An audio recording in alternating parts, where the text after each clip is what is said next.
I call this hearing to order.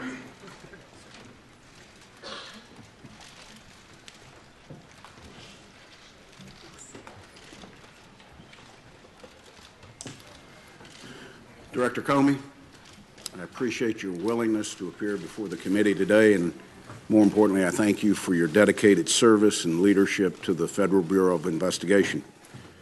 Your appearance today speaks to the trust we have built over the years, and I'm looking forward to a very open and candid discussion today. I'd like to remind my colleagues that we will reconvene in closed session at 1 p.m. today, and I ask that you reserve for that venue any questions that might get into classified information. The Director has been very gracious with his time, but the Vice Chairman and I have worked out a very specific timeline for his commitment to be on the Hill, so we will do everything we can to meet that agreement. The Senate Select Committee on Intelligence exists to certify for the other 85 members of the United States Senate and the American people that the intelligence community is operating lawfully and has the necessary authorities and tools to accomplish its mission and keep America safe.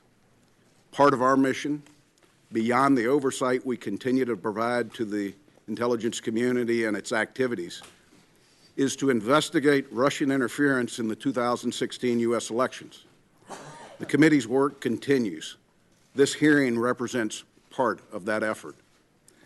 Jim, allegations have been swirling in the press for the last several weeks, and today's your opportunity to set the record straight.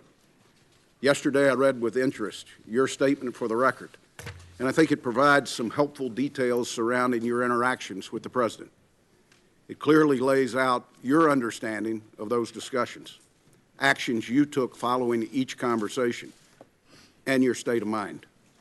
I very much appreciate your candor, and I think it's helpful as we work through to determine the ultimate truth behind possible Russian interference in the 2016 elections. Your statement also provides texture and context to your interactions with the President from your vantage point and outlines a strained relationship. The American people need to hear your side of the story, just as they need to hear the President's descriptions of events. These interactions also highlight the importance of the committee's ongoing investigation. Our experienced staff is interviewing all relevant parties and some of the most sensitive intelligence in our country's possession. We will establish the facts, separate from rampant speculation, and lay them out for the American people to make their own judgment. Only then will we, as a nation, be able to move forward and to put this episode to rest. There are several outstanding issues not addressed in your statement that I hope you'll clear up for the American people today. Did the President's request for loyalty, your impression that the one-on-one dinner of January 27th was, and I quote, at least in part, an effort to create some sort of patronage relationship, or his March 30th phone call asking what you could do to lift the cloud of Russia investigation in any way, alter your approach of the FBI's investigation into General Flynn, or the broader investigation into Russia and possible links to the campaign? In your opinion, did potential Russian efforts to establish links with individuals in the Trump orbit rise to the level we could define as collusion, or was it a counterintelligence concern? There's been a significant public speculation about your decision making related to the Clinton email investigation. Why did you decide to publicly announce FBI's recommendations that the Department of Justice not pursue criminal charges? You have described it as a choice between a bad decision and a worse decision. The American people need to understand the facts behind your action. This committee is uniquely suited to investigate Russia's interference in the 2016 elections. We also have a unified bipartisan approach to what is a highly charged partisan issue. Russian activities during 2016 election may have been aimed at one party's candidate, but as my colleague Senator Rubio says frequently, in 2018 and 2020, it could be aimed at anyone, at home or abroad. My colleague Senator Warner and I have worked to stay in lockstep on this investigation. We've had our differences on approach at times, but I've constantly stressed that we need to be a team, and I think Senator Warner agrees with me. We must keep these questions above politics and partisanship. It's too important to be tainted by anyone trying to score political points. With that, again, I welcome you, Director, and I turn to the Vice Chairman for any comments he might have. Well, thank you, Mr. Chairman. And let me start by, again, actually thanking all the members of the committee for the seriousness in which they've taken on this task. Mr. Comey, thank you for agreeing to come testify as part of this committee's investigation into Russia. I realize that this hearing has been obviously the focus of a lot of Washington in the last few days. But the truth is, many Americans who may be tuning in today probably haven't focused on every twist and turn of the investigation. So I'd like to briefly describe, at least from this senator's standpoint, what we already know and what we're still investigating. To be clear, this investigation is not about relitigating the election. It's not about who won or lost, and it sure as heck is not about Democrats versus Republicans. We're here because a foreign adversary attacked us right here at home, plain and simple, not by guns or missiles, but by foreign operatives seeking to hijack our most important democratic process, our presidential election.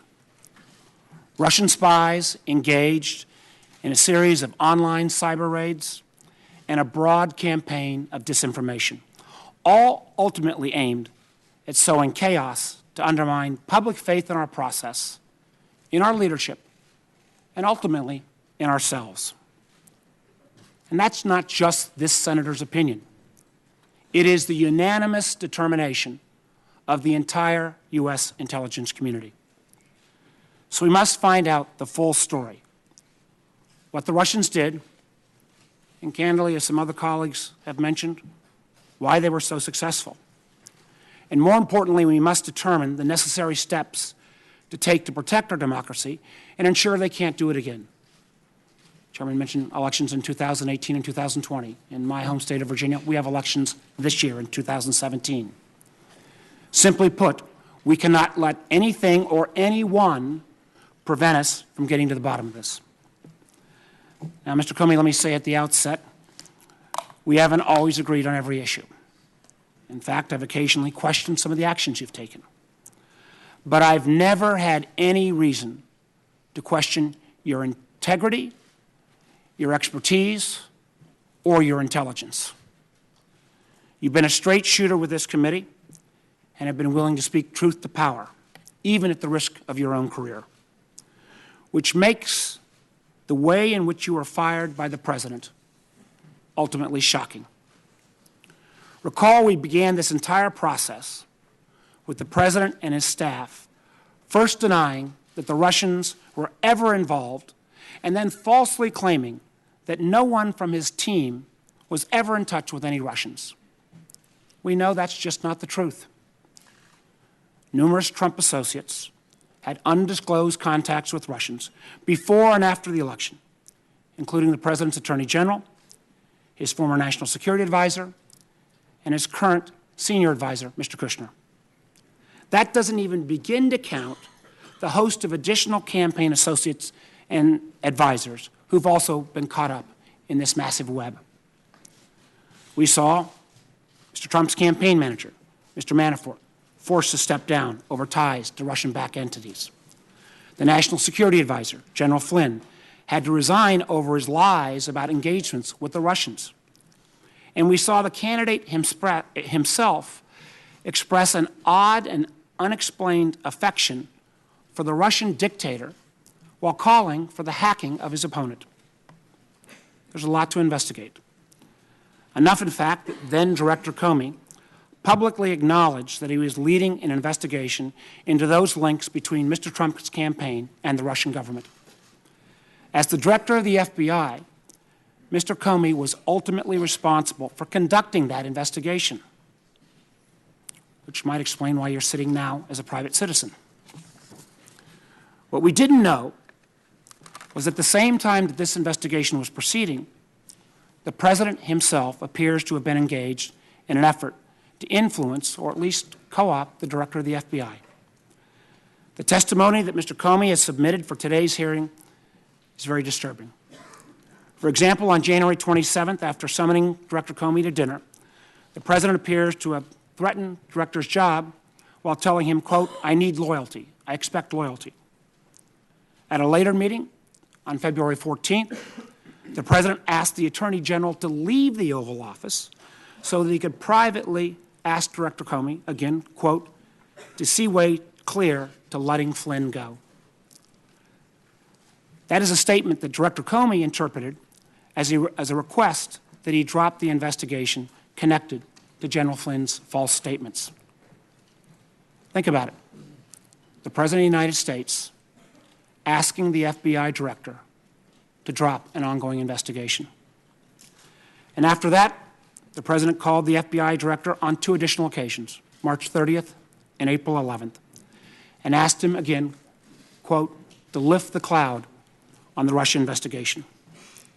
Now, Director Comey denied each of these improper requests. The loyalty pledge, the admonition to drop the Flynn investigation, the request to lift the cloud on the Russia investigation. Of course, after his refusals, Director Comey was fired. The initial explanation for the firing didn't pass any smell test. Somehow Director Comey was fired because he didn't treat Hillary Clinton appropriately. Of course, that explanation lasted about a day because the President himself then made very clear that he was thinking about Russia when he decided to fire Director Comey. Shockingly, reports suggest that the President admitted as much in an Oval Office meeting with the Russians the day after Director Comey was fired. Disparaging our country's top law enforcement official as a quote-unquote nut job, the President allegedly suggested that his firing relieved great pressure on his feelings about Russia. This is not happening in isolation. At the same time the President was engaged in these efforts with Director Comey, he was also, at least allegedly, asking senior leaders of the intelligence community to downplay the Russian investigation or to intervene with the director. Yesterday, we had DNI Director Coates and NSA Director Admiral Rogers, who were offered a number of opportunities to flatly deny those press reports. They expressed their opinions, but they did not take that opportunity to deny those reports. They did not take advantage of that opportunity. In my belief, that's not how the President of the United States should behave. Regardless of the outcome of our investigation into the Russia links, Director Comey's firing and his testimony raise separate and troubling questions that we must get to the bottom of. Again, as I said at the outset, I've seen firsthand how seriously every member of this committee is taking his work. I'm proud of the committee's efforts so far. But let me be clear. This is not a witch hunt. This is not fake news. It is an effort to protect our country from a new threat that, quite honestly, will not go away anytime soon.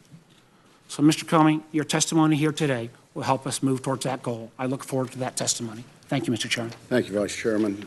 Director, As discussed, when you agreed to appear before the committee, it would be under oath. I'd ask you to please stand, raise your right hand.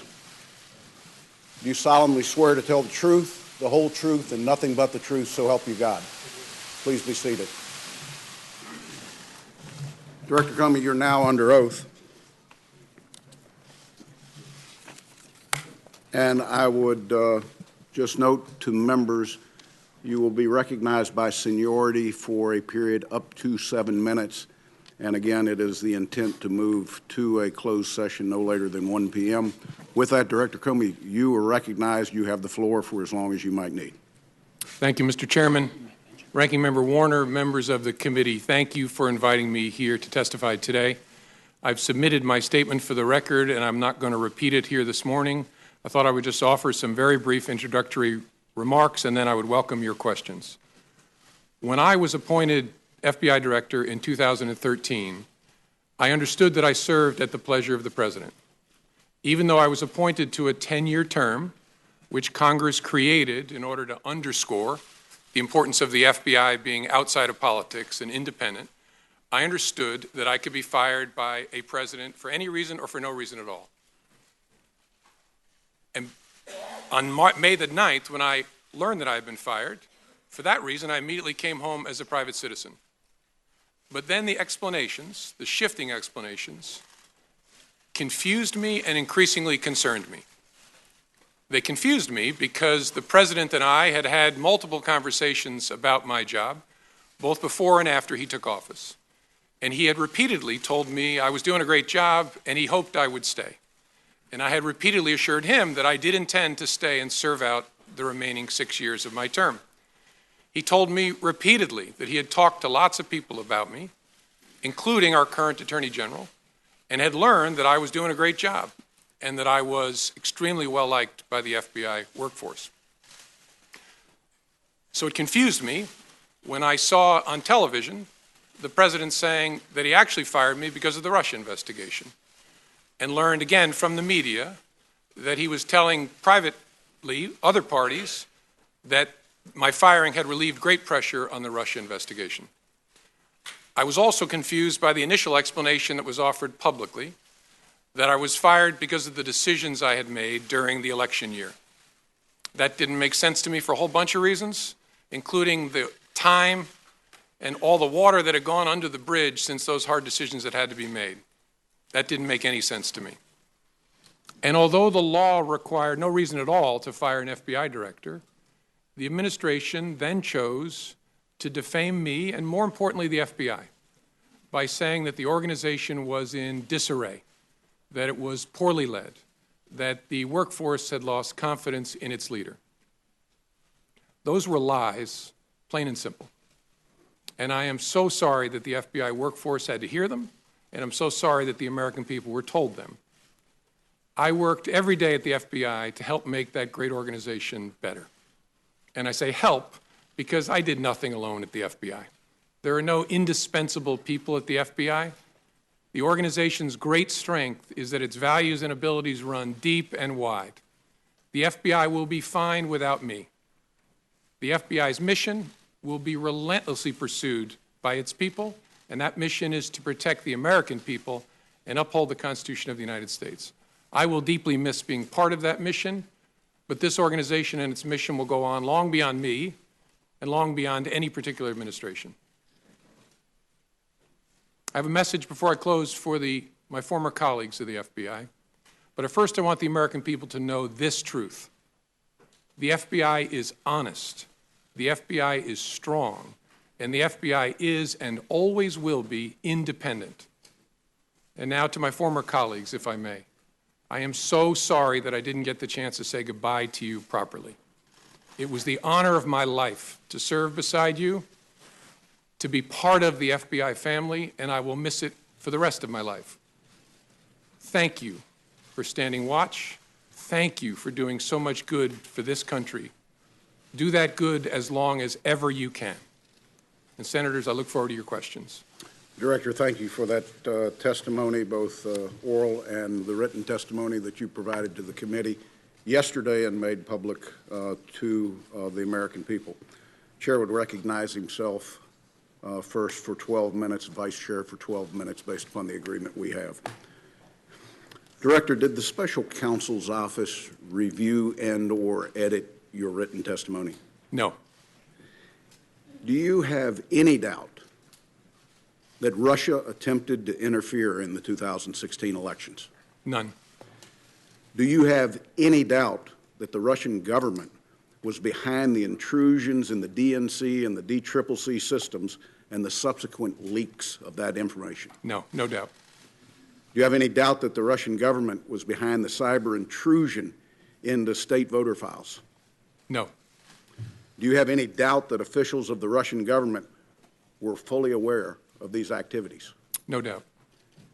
Are you confident that no votes cast in the 2016 presidential election were altered? I'm confident. By the time when I left as director, I'd seen no indication of that whatsoever.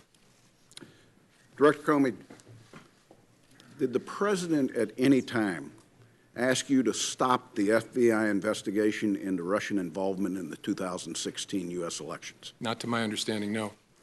Did any individual working for this administration, including the Justice Department, ask you to stop the Russian investigation? No. Director, when the president requested that you, and I quote, let Flynn go, General Flynn had an unreported contact with the Russians, which is an offense. And if press accounts are right, there might have been discrepancies between facts and his FBI testimony. In your estimation, was General Flynn at that time in serious legal jeopardy? And in addition to that, do you sense that the president was trying to obstruct justice or just seek for a way for Mike Flynn to save face, given he had already been fired?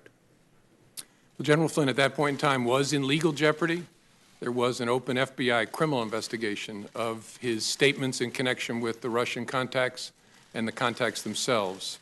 And so that was my assessment at the time. I don't think it's for me to say whether the conversation I had with the president was an effort to obstruct. I took it as a very disturbing thing, very concerning, but that's a conclusion I'm sure the special counsel will work towards to try and understand what the intention was there and whether that's an offense. Director, is it possible that as part of this FBI investigation, the FBI could find evidence of criminality that is not tied to the 2016 elections, possible collusion, or coordination with Russians? Sure. So there could be something that just fits a criminal aspect to this that doesn't have anything to do with the 2016 election cycle. Correct. In any complex investigation, when you start turning over rocks, sometimes you find things that are unrelated to the primary investigation that are criminal in nature. Director Comey, you have been criticized publicly for the decision to present your findings on the email investigation directly to the American people. Have you learned anything since that time that would have changed what you said or how you chose to inform the American people? Honestly, no. I mean, it caused a whole lot of personal pain for me, but as I look back, given what I knew at the time and even what I've learned since, I think it was the best way to try and protect the justice institution, including the FBI. In the public domain is this question of the Steele dossier, a document that has been around now for over a year. I'm not sure when the FBI first took possession of it, but the media had it before you had it and we had it. At the time of your departure from the FBI, was the FBI able to confirm any criminal allegations contained in the Steele document? Mr. Chairman, I don't think that's a question I can answer in an open setting because it goes into the details of the investigation.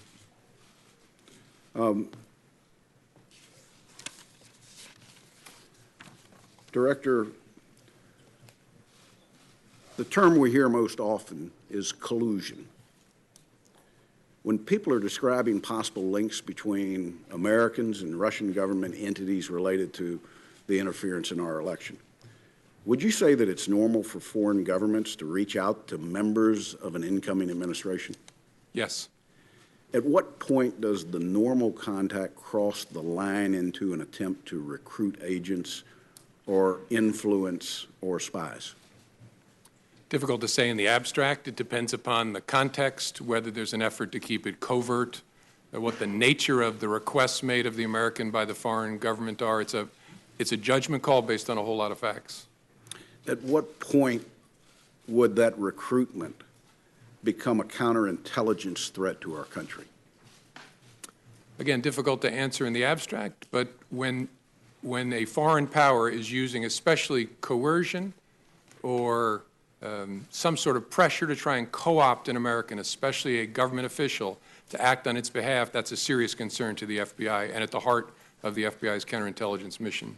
So if you've got a 36-page document of specific claims that are out there, the FBI would have to, for counterintelligence reasons, try to verify anything that might be claimed in there. One, and probably first and foremost, is the counterintelligence concerns that we have about blackmail.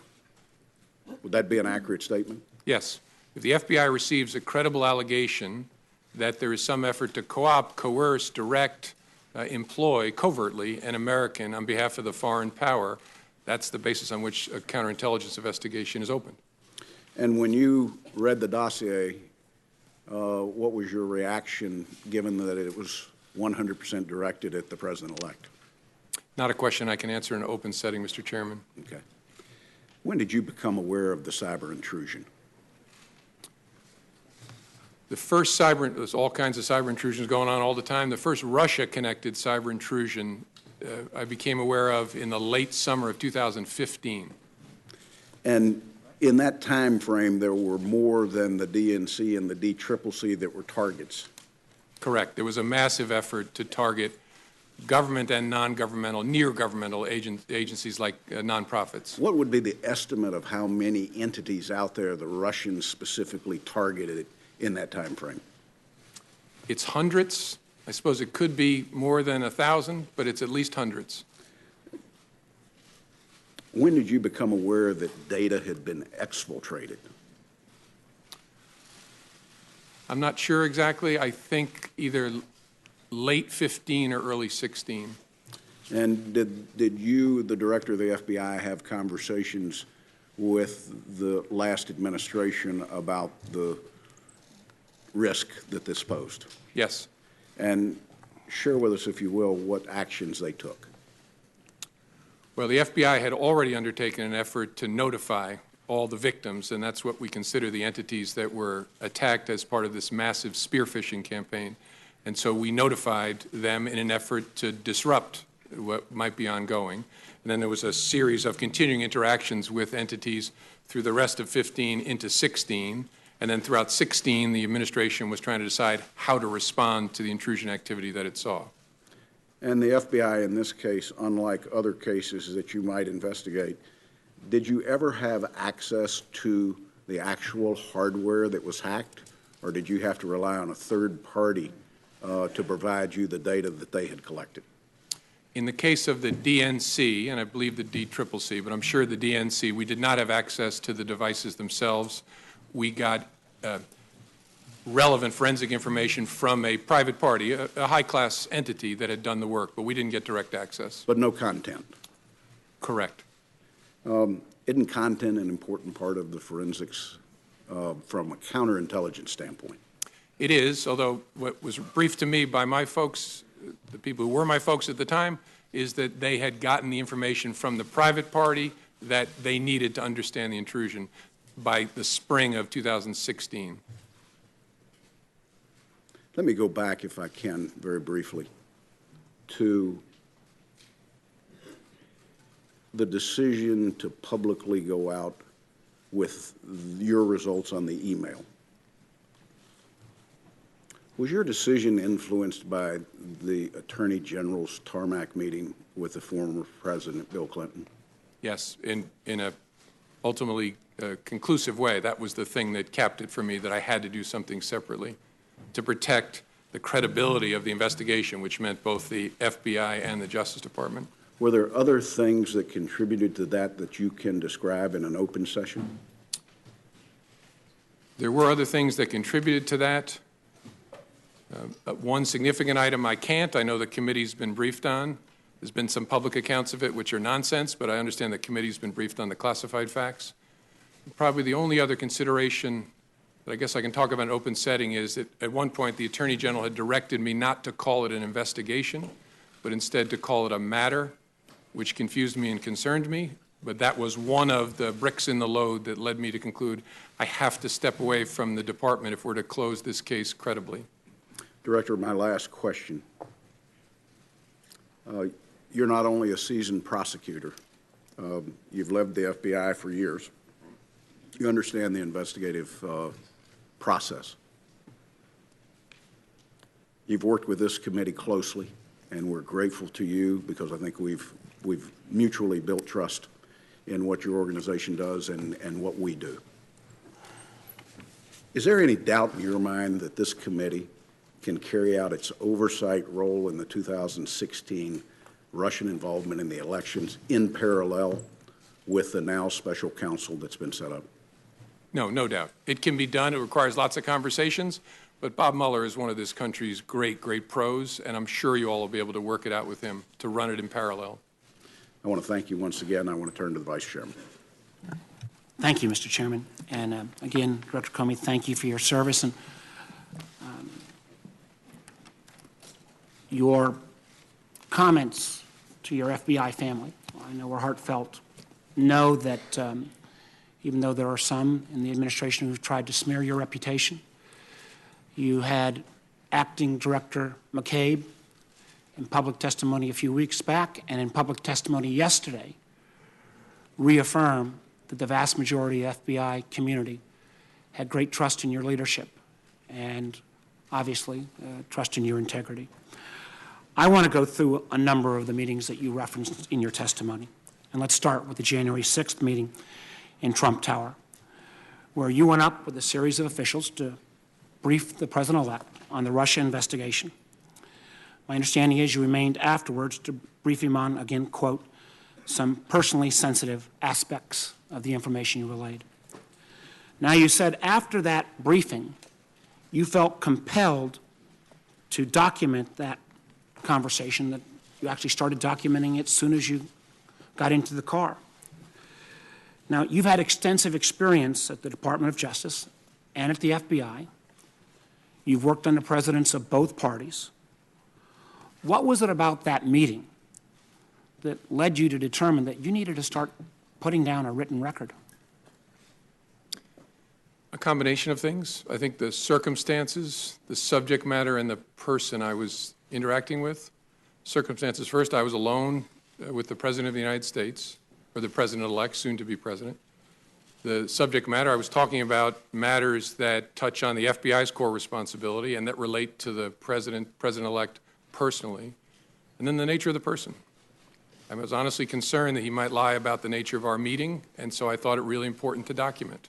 That combination of things I'd never experienced before, but it led me to believe I got to write it down, and I got to write it down in a very detailed way. I think that's a very important statement you just made. And my understanding is that then, again, unlike your dealings with presidents of either parties in your past experience, in every subsequent meeting or conversation with this president, you created a written record. Did you feel that you needed to create this written record of these memos because they might need to be relied on at some future date? Sure. I created records after conversations, and I think I did it after each of our 9 conversations. If I didn't, I did it for nearly all of them, especially the ones that were substantive. I knew that there might come a day when I would need a record of what had happened, not just to defend myself, but to defend the FBI and our integrity as an institution and the independence of our investigative function. That's what made this so difficult, is it was a combination of circumstances, subject matter, and the particular person. And so in all your experience, this was the only president that you felt like in every meeting you needed to document, because at some point, using your words, he might put out a non-truthful representation of that meeting. Now, that's right, Senator. And as I said in my written testimony, as FBI director, I interacted with President Obama, and I spoke only twice in 3 years and didn't document it. When I was Deputy Attorney General, I had one-on-one meeting with President Bush about a very important and difficult national security matter. I didn't write a memo documenting that conversation either. Sent a quick email to my staff to let them know there was something going on. But I didn't feel with President Bush the need to document it in that way. Again, because the combination of those factors just wasn't present with either President Bush or President Obama. I think that is very significant. I think others will probably question that. Now, the chairman and I have requested those memos. It is our hope that the FBI will get this committee access to those memos so that, again, we can read that contemporaneous rendition so that we've got your side of the story. Now, I know members have said and press have said that if you were, a great deal has been made of whether the president, you are asked to, in effect, indicate whether the president was the subject of any investigation. And my understanding is prior to your meeting on January 6th, you discussed with your leadership team whether or not you should be prepared to assure then President-elect Trump that the FBI was not investigating him personally. Now, my understanding is your leadership team agreed with that, but was that a unanimous decision? Was there any debate about that? It wasn't unanimous. One of the members of the leadership team had a view that although it was technically true, we did not have a counterintelligence file case open on then President-elect Trump. His concern was because we're looking at the potential, again, that's the subject of the investigation, coordination between the campaign and Russia, because it was President Trump, President-elect Trump's campaign, this person's view was inevitably his behavior, his conduct will fall within the scope of that work, and so he was reluctant to make the statement that I made. I disagreed. I thought it was fair to say what was literally true. There is not a counterintelligence investigation of Mr. Trump, and I decided in the moment to say it, given the nature of our conversation. At that moment in time, did you ever revisit that as in these subsequent sessions? With the FBI leadership team? Sure. With the team. And the leader who had that view, it didn't change. His view was still that it was probably, although literally true, his concern was it could be misleading because the nature of the investigation was such that it might well touch, obviously it would touch the campaign, and the person at the head of the campaign would be the candidate. And so that was his view throughout. Let me move to the January 27th dinner, where you said, quote, "The president began by asking me whether I wanted to stay on as FBI director. He also indicated that lots of people, again your words, wanted the job. You go on to say that the dinner itself was seemingly an effort to, quote, have you ask him for your job and create some sort of, quote unquote, patronage relationship. The president seems, from my reading of your memo, to be holding your job or your possibility of continuing in your job over your head in a fairly direct way. What was your impression, and what did you mean by this notion of a patronage relationship? Well, my impression, and again, it's my impression, I could always be wrong, but my common sense told me that what was going on is either he had concluded or someone had told him that you've already asked Comey to stay, and you didn't get anything for it, and that the dinner was an effort to build a relationship, in fact, he asked specifically, of loyalty in the context of asking me to stay. And as I said, what was odd about that is we'd already talked twice about it by that point, and he'd said, I very much hope you'll stay. I hope you'll stay. In fact, I just remembered sitting here a third one. When you've seen the picture of me walking across the Blue Room, and what the president whispered in my ear was, I really look forward to working with you. So after those encounters... And that was just a few days before you were fired. Yeah, that was on the Sunday after the inauguration. The next Friday, I have dinner, and the president begins by wanting to talk about my job. And so I'm sitting there thinking, wait a minute, 3 times you've already asked me to stay or talked about me staying. My common sense, again, I could be wrong, but my common sense told me what's going on here is that he's looking to get something in exchange for granting my request to stay in the job. Again, we all understand, I was a governor, I had people work for me, but this constant request, and again, quoting you, him saying that he despite you explaining your independence, he kept coming back to, I need loyalty, I expect loyalty. Had you ever had any of those kind of requests before from anyone else you'd worked for in the government? No. And what made me uneasy was I'm, at that point, the director of the FBI. The reason that Congress created a 10-year term is so that the director is not feeling as if they're serving with political loyalty owed to any particular person. The statue of justice has a blindfold on because you're not supposed to be peeking out to see whether your patron is pleased or not with what you're doing. It should be about the facts and the law. That's why I became FBI director, to be in that kind of position. So that's why I was so uneasy. Well, let me move on. My time's running out. February 14th, again, it seems a bit strange. You were in a meeting, and your direct superior, the Attorney General, was in that meeting as well, yet the President asked everyone to leave, including the Attorney General to leave, before he brought up the matter of General Flynn. What was your impression of that type of action? And have you ever seen anything like that before? No. My impression was something big is about to happen. I need to remember every single word that is spoken. And again, I could be wrong. I'm 56 years old. I've been seen a few things. My sense was the Attorney General knew he shouldn't be leaving, which is why he was lingering. And I don't know Mr. Kushner well, but I think he picked up on the same thing. And so I knew something was about to happen that I needed to pay very close attention to. And I found it very interesting that in the memo that you wrote after this February 14th pull-aside, you made clear that you wrote that memo in a way that was unclassified. If you affirmatively made the decision to write a memo that was unclassified, was that because you felt at some point the facts of that meeting would have to come clean and come clear and actually be able to be cleared in a way that could be shared with the American people? Well, I remember thinking this is a very disturbing development, really important to our work. I need to document it and preserve it in a way, and this committee gets this, but sometimes when things are classified, it tangles them up. It's hard Amen. to share it within an investigative team. You have to be very careful about how you handle it for good reason. So my thinking was if I write it in such a way that I don't include anything that would trigger a classification, that'll make it easier for us to discuss within the FBI and the government and to hold on to it in a way that makes it accessible to us.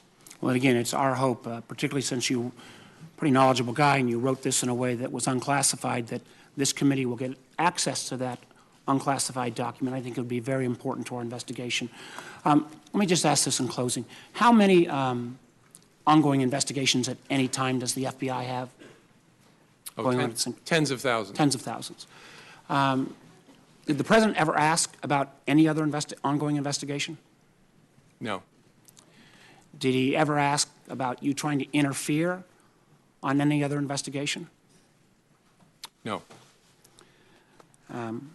I think, again, this speaks volumes. This doesn't even get to the questions around the phone calls about lifting the cloud. I know other members will get to that, but I really appreciate your testimony and appreciate your service to our nation. Thank you, Senator Warner. You know, I'm sitting here going through my contacts with him. I had one conversation with the President that was classified where he asked about an ongoing intelligence investigation. It was brief and entirely professional.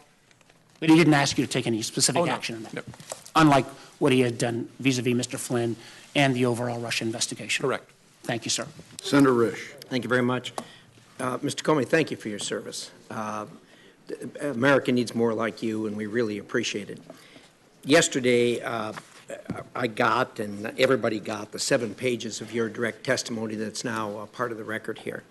And the first, I read it, then I read it again, and all I could think was, number one, how much I hated the class of legal writing when I was in law school.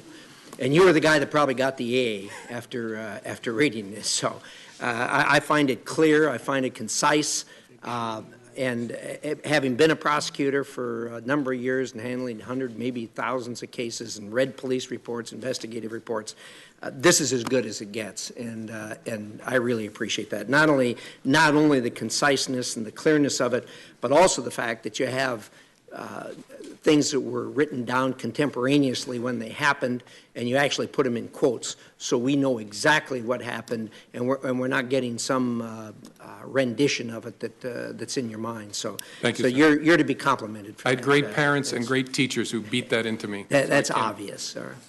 The chairman walked you through a number of things that the American people need to know and want to know. Number one, obviously, we all know about the active measures that the Russians have taken. I think a lot of people were surprised at this. Those of us that work in the intelligence community, it didn't come as a surprise, but now the American people know this, and it's good they know this because this is serious and it's a problem. I think, secondly, I gather from all this that you're willing to say now that while you were director, the President of the United States was not under investigation. Is that a fair statement? That's correct. All right. So that's a fact that we can rely on at this Yes, sir. time. Okay. I remember you talked with us shortly after February 14th when the New York Times wrote an article that suggested that the Trump campaign was colluding with the Russians. You remember reading that article when it first came out? I do. It was about allegedly extensive electronic surveillance that Correct. had communications. Yes, I do. And that upset you to the point where you actually went out and surveyed the intelligence community to see whether you were missing something in that. Is that correct? That's correct. I want to be careful in open setting, but I'm not going to go any further than that Okay. with it, so thank you. In addition to that, after that, you sought out both Republican and Democrat senators to tell them that, hey, I don't know where this is coming from, but this is not the case. This is not factual. Do you recall that? yes. Okay. So again, so the American people can understand this, that report by the New York Times was not true. Is that a fair statement? In the main, it was not true. And again, all of you know this, maybe the American people don't. The challenge, and I'm not picking on reporters, about writing stories about classified information is the people talking about it often don't really know what's going on, and those of us who actually know what's going on are not talking about it. And we don't call the press to say, hey, you got that thing wrong about this sensitive topic. We just have to leave it there.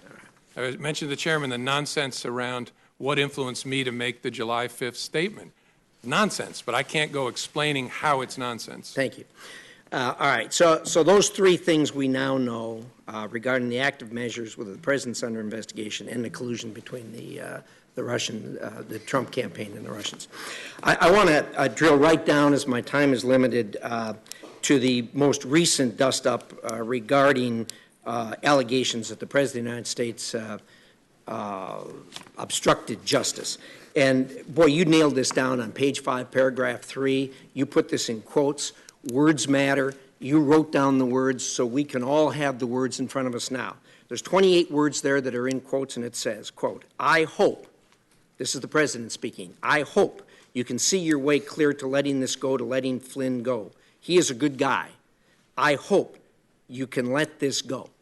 Now, those are his exact words. Is that correct? Correct. And you wrote them here and you put them in quotes? Correct. Okay. Thank you for that. He did not direct you to let it go.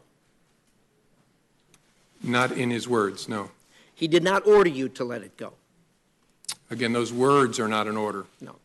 He said, I hope. Now, like me, you probably did hundreds of cases, maybe thousands of cases, charging people with criminal offenses. And, of course, you have knowledge of the thousands of cases out there that where people have been charged. Do you know of any case where a person has been charged for obstruction of justice, or for that matter, any other criminal offense, where they said or thought they hoped for an outcome? I don't know well enough to answer. And the reason I keep saying his words is I took it as a direction. Right. I mean, this is the President of the United States with me alone saying, I hope this. I took it as this is what he wants me to do. Now, I didn't obey that, but that's the way I took it. You may have taken it as a direction, but that's not what he said. Correct. That's why I said He said, I hope. those are exact words. Okay. Correct. You don't know of anyone that's ever been charged for hoping something. Is that a fair statement? I don't as I sit here. Yeah, thank you. Thank you, Mr. Chairman. Senator Feinstein. Thanks very much, Mr. Chairman. Mr. Comey, I just want you to know that I have great respect for you. Senator Cornyn and I sit on the Judiciary Committee, so we have occasion to have you before us. And I know that you're a man of strength and integrity. and I really regret the situation that we all find ourselves in. I just want to say that. Let me begin with one overarching question. Why do you believe you were fired? I guess I don't know for sure. I believe I take the president at his word that I was fired because of the Russia investigation. Something about the way I was conducting it, the president felt created pressure on him that he wanted to relieve. Again, I didn't know that at the time, but I've watched his interview. I've read the press accounts of his conversations, so I take him at his word there. Now, look, I could be wrong. Maybe he's saying something that's not true, but I take him at his word, at least based on what I know now. Talk for a moment about his request that you pledge loyalty and your response to that and what impact you believe that had. I don't know for sure, because I don't know the president well enough to read him well. I think it was, first of all, our relationship didn't get off to a great start, given the conversation I had to have on January 6th. This was not, this didn't improve the relationship because it was very, very awkward. He was asking for something and I was refusing to give it. But again, I don't know him well enough to know how he reacted to that exactly. Do you believe the Russia investigation played a role? And why I was fired? Yes. Yes, because I've seen the president say so. Let's go to the Flynn issue. Senator Risch outlined, I hope you could see your way to letting Flynn go. He's a good guy. I hope you can let this go.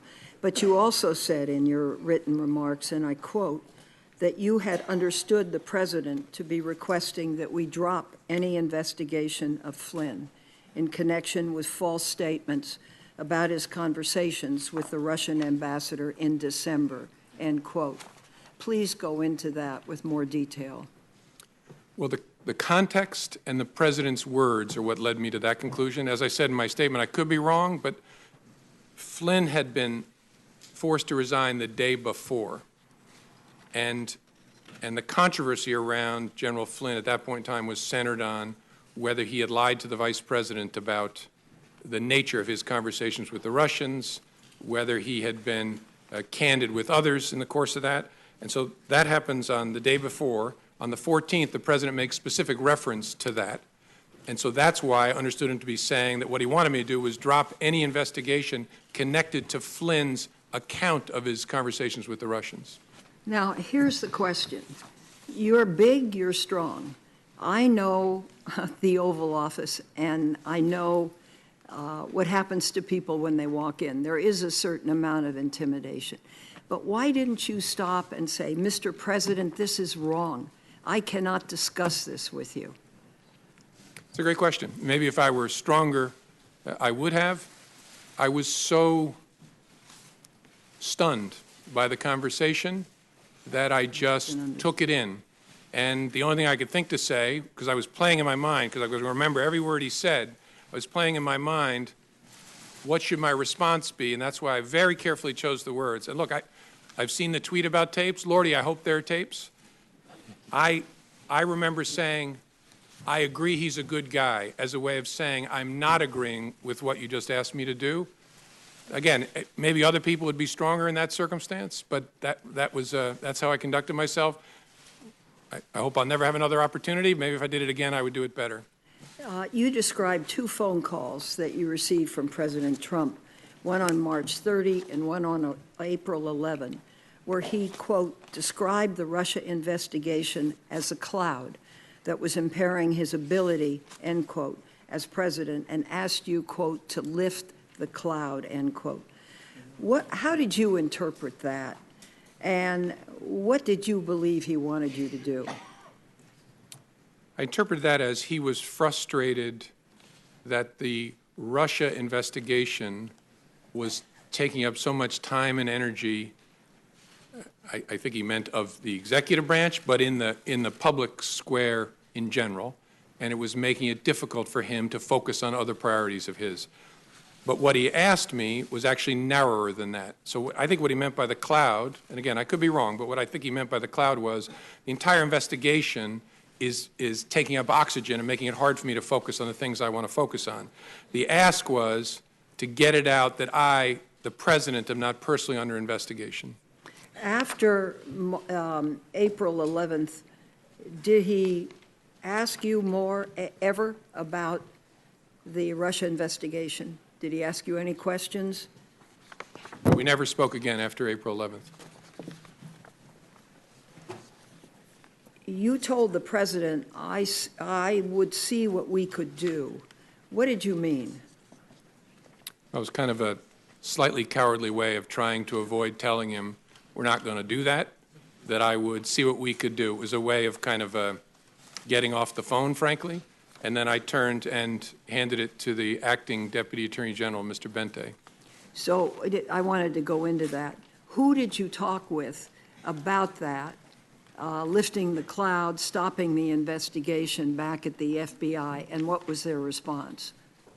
Well, the FBI, during one of the two conversations, I'm not remembering exactly, I think the first, my chief of staff was actually sitting in front of me and heard my end of the conversation because the president's call was a surprise. And I discussed the lifting the cloud and the request with the senior leadership team, who typically, and I think in all these circumstances, was the deputy director, my chief of staff, the general counsel, the deputy director's chief counsel, and I think in a number of circumstances, the number 3 in the FBI, and a few of the conversations included the head of the National Security Branch. So that group of us that lead the FBI when it comes to national security. Okay, you have the President of the United States asking you to stop an investigation that's an important investigation. What was the response of your colleagues? I think they were as shocked and troubled by it as I was. Some said things that led me to believe that. I don't remember exactly, but the reaction was similar to mine. They're all experienced people who had never experienced such a thing. So they were very concerned. And then the conversation turned to about, so what should we do with this information? And that was a struggle for us because we are the leaders of the FBI, so it's been reported to us in that I heard it and now I've shared it with the leaders of the FBI. Our conversation was, should we share this with any senior officials at the Justice Department? Our absolute primary concern was we can't infect the investigative team. We don't want the agents and analysts working on this to know the President of the United States has asked, and when it comes from the President, I took it as a direction, to get rid of this investigation because we're not going to follow that request. And so we decided we got to keep it away from our troops, but is there anybody else we ought to tell at the Justice Department? And as I laid out in my statement, we considered whether to tell the Attorney General, decided that didn't make sense because we believed, rightly, that he was shortly going to recuse. There were no other Senate-confirmed leaders in the Justice Department at that point. The Deputy Attorney General was Mr. Bente, who was acting and going to be shortly in that seat. And we decided the best move would be to hold it, keep it in a box, document it, as we had already done, and then this investigation is going to go on, figure out what to do with it down the road. Is there a way to corroborate this?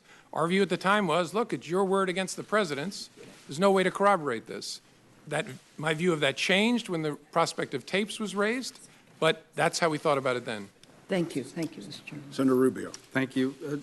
Director Comey, the meeting in the Oval Office where he made the request about Mike Flynn, was that the only time he asked you to hopefully let it go? Yes.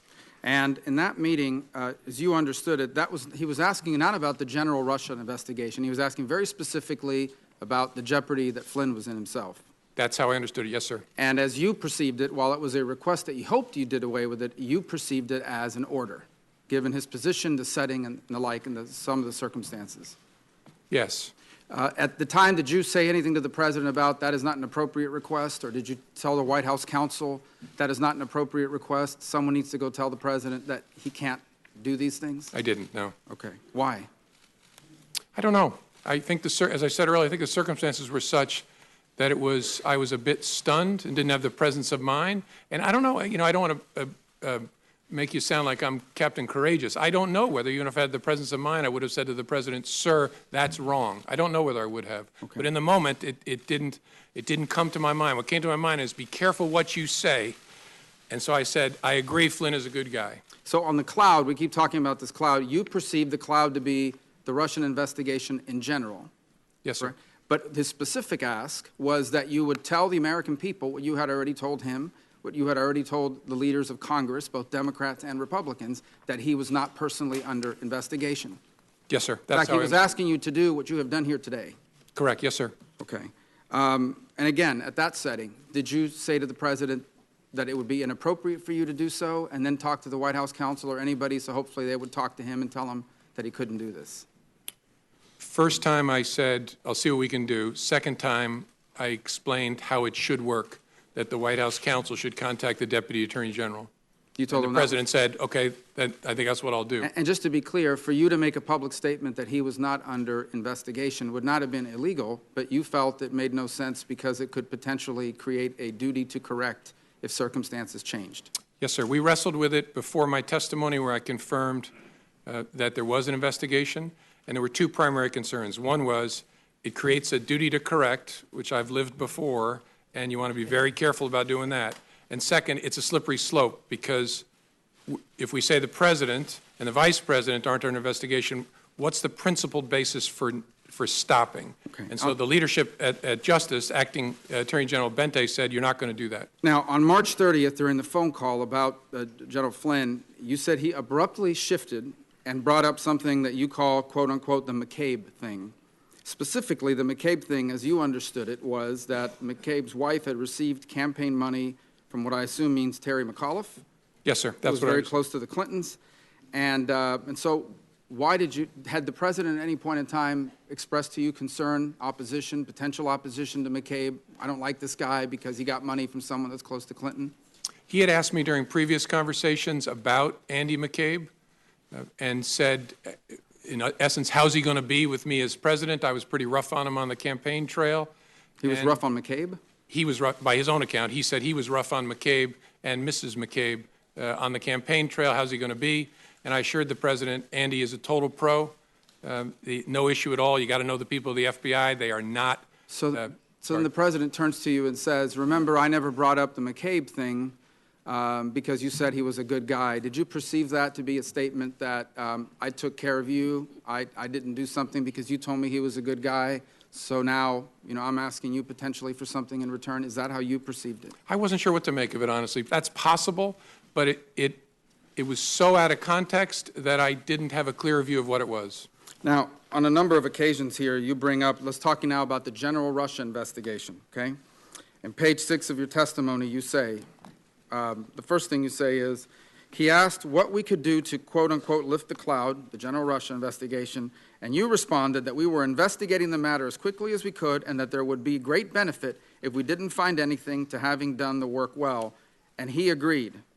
He reemphasized the problems it was causing him, but he agreed. So in essence, the president agreed with your statement that it would be great if we could have an investigation, all the facts came out, and we found nothing. So he agreed that that would be ideal, but this cloud is still messing up my ability to do the rest of my agenda. Is that an accurate assessment of? Yes, sir. He actually went farther than that. He said, and if some of my satellites did something wrong, it'd be good to find that out. Well, that's the second part, and that is the satellites. He said if one of my satellites, I imagine by that he meant some of the other people surrounding his campaign did something wrong, it would be great to know that as well. Yes, sir. That's what he said. So are those the only two instances in which that sort of back and forth happened, where the president was basically saying, and I'm paraphrasing here, it's okay, do the Russia investigation. I hope it all comes out. I have nothing to do with anything Russia. It'd be great if it all came out, if people around me were doing things that were wrong. Yes, as I recorded it accurately there, that was the sentiment he was expressing. Yes, sir. So what it comes down to is the president has asked three things of you. He asked for your loyalty, and you said you would be loyally honest. Honestly loyal. Honestly loyal.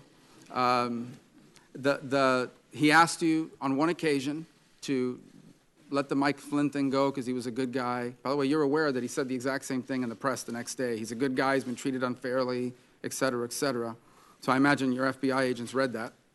I'm sure they did. The president's wishes were known to them, certainly by the next day when he had a press conference with the prime minister. But going back, the three requests were, number one, be loyal. Number two, let the Mike Flynn thing go. He's a good guy. He's been treated unfairly. And number three, can you please tell the American people what these leaders in Congress already know, what you already know, what you've told me 3 times, that I'm not personally under investigation? Those are the three things he asked. Yes, sir. You know, this investigation is full of leaks left and right. I mean, we've learned more from the newspapers sometimes than we do from our open hearings, for sure.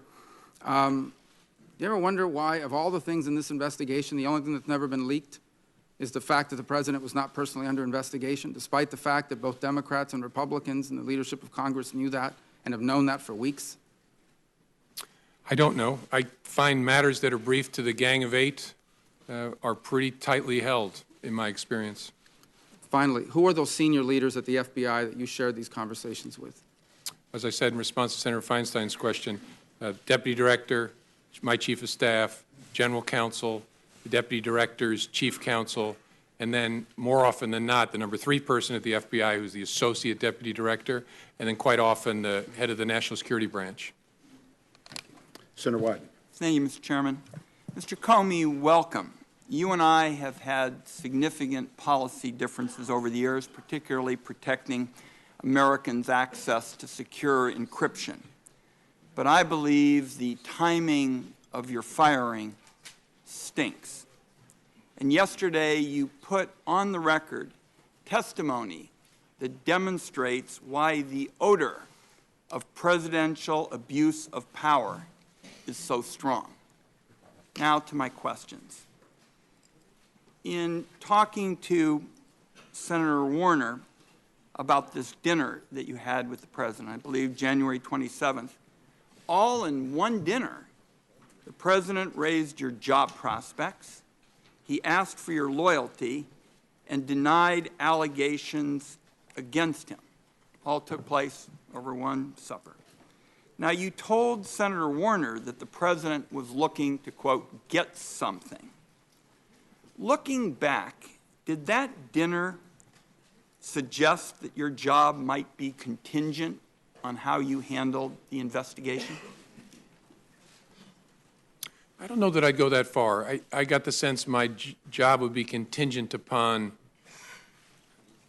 how he felt I, excuse me, how he felt I conducted myself and whether I demonstrated loyalty.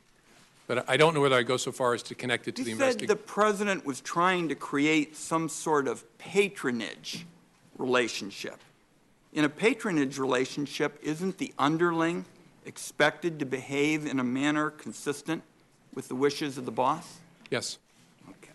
Or at least consider how what you're doing will affect the boss as a significant consideration. Let me turn to the Attorney General. In your statement, you said that you and the FBI leadership team decided not to discuss the president's actions with Attorney General Sessions, even though he had not recused himself. What was it about the Attorney General's own interactions with the Russians or his behavior with regard to the investigation that would have led the entire leadership of the FBI to make this decision? Our judgment, as I recall, was that he was very close to and inevitably going to recuse himself for a variety of reasons. We also were aware of facts that I can't discuss in an open setting that would make his continued engagement in a Russia-related investigation problematic. And so we were convinced, and in fact, I think we'd already heard that the career people were recommending that he recuse himself, that he was not going to be in contact with Russia-related matters much longer. And that turned out to be the case. How would you characterize Attorney General Sessions' adherence to his recusal, in particular with regard to his involvement in your firing, which the President has acknowledged was because of the Russian investigation? That's a question I can't answer. I think it's a reasonable question. If, as the President said, I was fired because of the Russia investigation, why was the Attorney General involved in that chain? I don't know. And so I don't have an answer for the question. Your testimony was that the President's request about Flynn could infect the investigation. Had the President got what he wanted and what he asked of you, what would have been the effect on the investigation? Well, we would have closed any investigation of General Flynn in connection with his statements and statements about and encounters with Russians in the late part of December. So So- we would have dropped an open criminal investigation. So, in effect, when you talk about infecting the enterprise, you would have dropped something major that would have spoken to the overall ability of the American people to get the facts. Correct. And as good as our people are, our judgment was we don't want them hearing that the President of the United States wants this to go away because it might have an effect on their ability to be fair and impartial and aggressive. Now, the acting Attorney General Yates found out that Michael Flynn could be blackmailed by the Russians, and she went immediately to warn the White House. Flynn is gone, but other individuals with contacts with the Russians are still in extremely important positions of power. Should the American people have the same sense of urgency now with respect to them?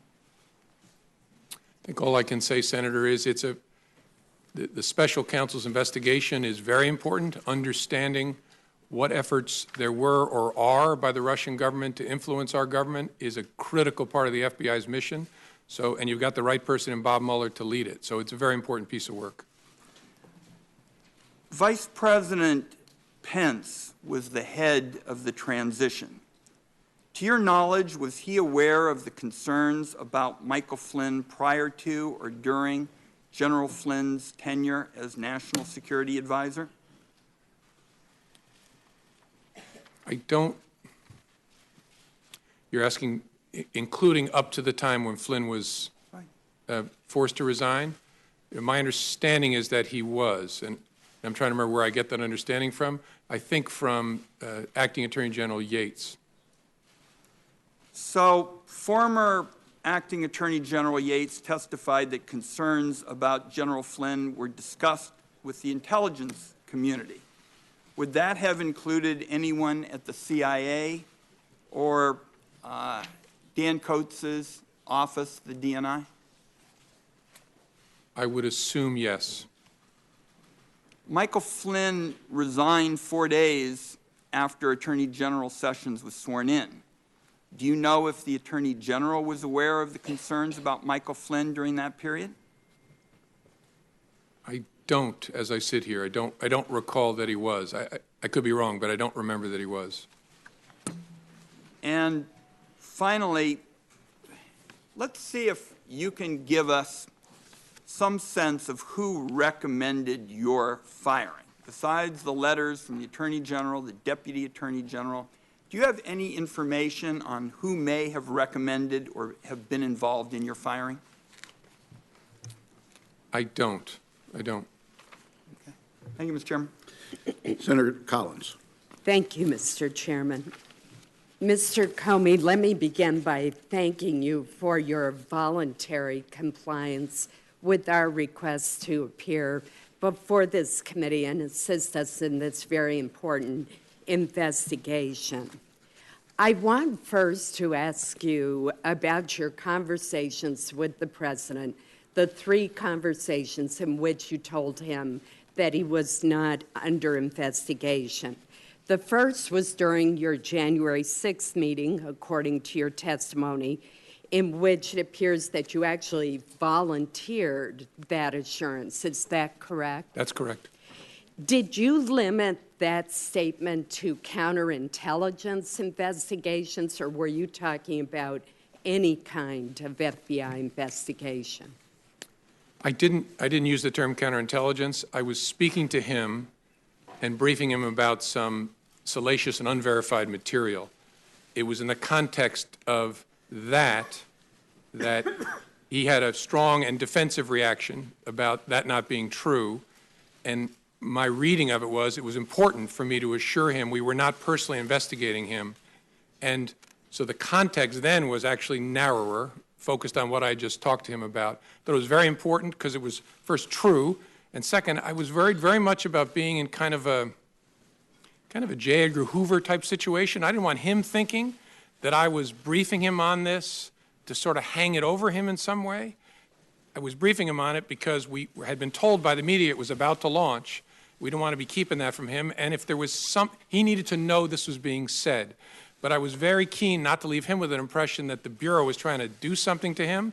And so that's the context in which I said, sir, we're not personally investigating you. And that's why you volunteered the information. Yes, ma'am. Correct. Then on the January 27th dinner, you told the president that he should be careful about asking you to investigate because, quote, you might create a narrative that we were investigating him personally, which we weren't. Again, were you limiting that statement to counterintelligence investigations or more broadly, such as a criminal investigation? The context was very similar. I didn't modify the word investigation. It was, again, he was reacting strongly again to that unverified material, saying, I'm tempted to order you to investigate it. And that, in the context of that, I said, sir, you want to be careful about that because it might create a narrative we're investigating you personally. And then there was the March 30th phone call with the president in which you reminded him that congressional leaders have been briefed that we were not personally, the FBI was not personally investigating President Trump. And again, was that statement to congressional leaders and to the president limited to counterintelligence investigations, or was it a broader statement? I'm trying to understand whether there was any kind of investigation of the president underway. No. I'm sorry. And if I misunderstood, I apologize. We briefed the congressional leadership about what Americans we had opened counterintelligence investigation cases on, and we specifically said the president is not one of those Americans. But that there was no other investigation of the president that we were not mentioning at that time. What the context was counterintelligence, but I wasn't trying to hide some criminal investigation of the president. And was the president under investigation at the time of your dismissal on May 9th? No. I'd like to now turn to the conversations with the president about Michael Flynn, which have been discussed at great length. And first, let me make very clear that the president never should have cleared the room, and he never should have asked you, as you reported, to let it go, to let the investigation go. But I remain puzzled by your response. Your response was, I agree that Michael Flynn is a good guy. You could have said, Mr. President, this meeting is inappropriate. This response could compromise the investigation. You should not be making such a request. It's fundamental to the operation of our government that the FBI be insulated from this kind of political pressure. And you've talked a bit today about that you were stunned by the president making the request. But my question to you is, later on, upon reflection, did you go to anyone at the Department of Justice and ask them to call the White House counsel's office and explain that the president had to have a far better understanding and appreciation of his role vis-a-vis the FBI? In general, I did. I spoke to the Attorney General, and I spoke to the new Deputy Attorney General, Mr. Rosenstein, when he took office, and explained my serious concern about the way in which the president is interacting, especially with the FBI. And I specifically, as I said in my testimony, told the Attorney General, it can't happen that you get kicked out of the room and the president talks to me. But look, in the room, but why didn't we raise the specific? It was of investigative interest to us to try and figure out, so what just happened with the president's request? So I would not have wanted to alert the White House that it had happened until we figured out what are we going to do with this investigatively. Your testimony was that you went to Attorney General Sessions and said, don't ever leave me alone with him again. Are you saying that you also told him that he had made a request that you let it go with regard to part of the investigation of Michael Flynn? No, I specifically did not. I did not.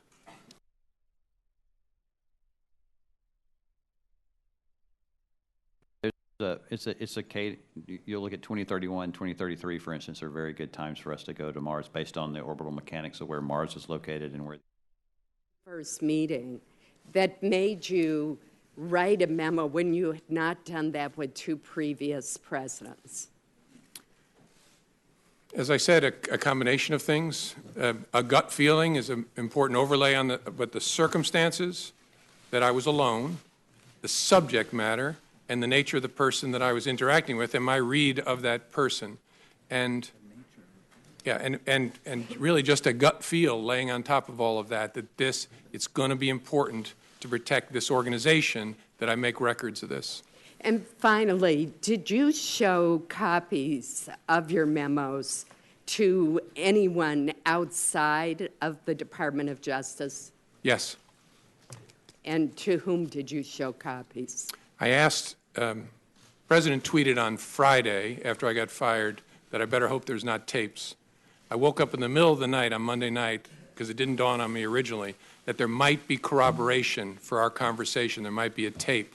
And my judgment was I needed to get that out into the public square. And so I asked a friend of mine to share the content of the memo with a reporter. Didn't do it myself for a variety of reasons, but I asked him to because I thought that might prompt the appointment of a special counsel. And so I asked a close friend of mine to do it. And was that Mr. Wittes? No, no. Who was that? A good friend of mine who's a professor at Columbia Law School. Thank you. Senator Heinrich. Mr. Comey, prior to January 27th of this year, have you ever had a one-on-one meeting or a private dinner with a president of the United States? No. I met dinner, no. I had two one-on-ones with President Obama that I laid out in my testimony, once to talk about law enforcement issues, law enforcement and race, which was an important topic throughout for me and for the president, and then once very briefly for him to say goodbye. Were those brief interactions? No. The one about law enforcement and race and policing, we spoke for probably over an hour, just the two of us. How unusual is it to have a one-on-one dinner with the president? Did that strike you as odd?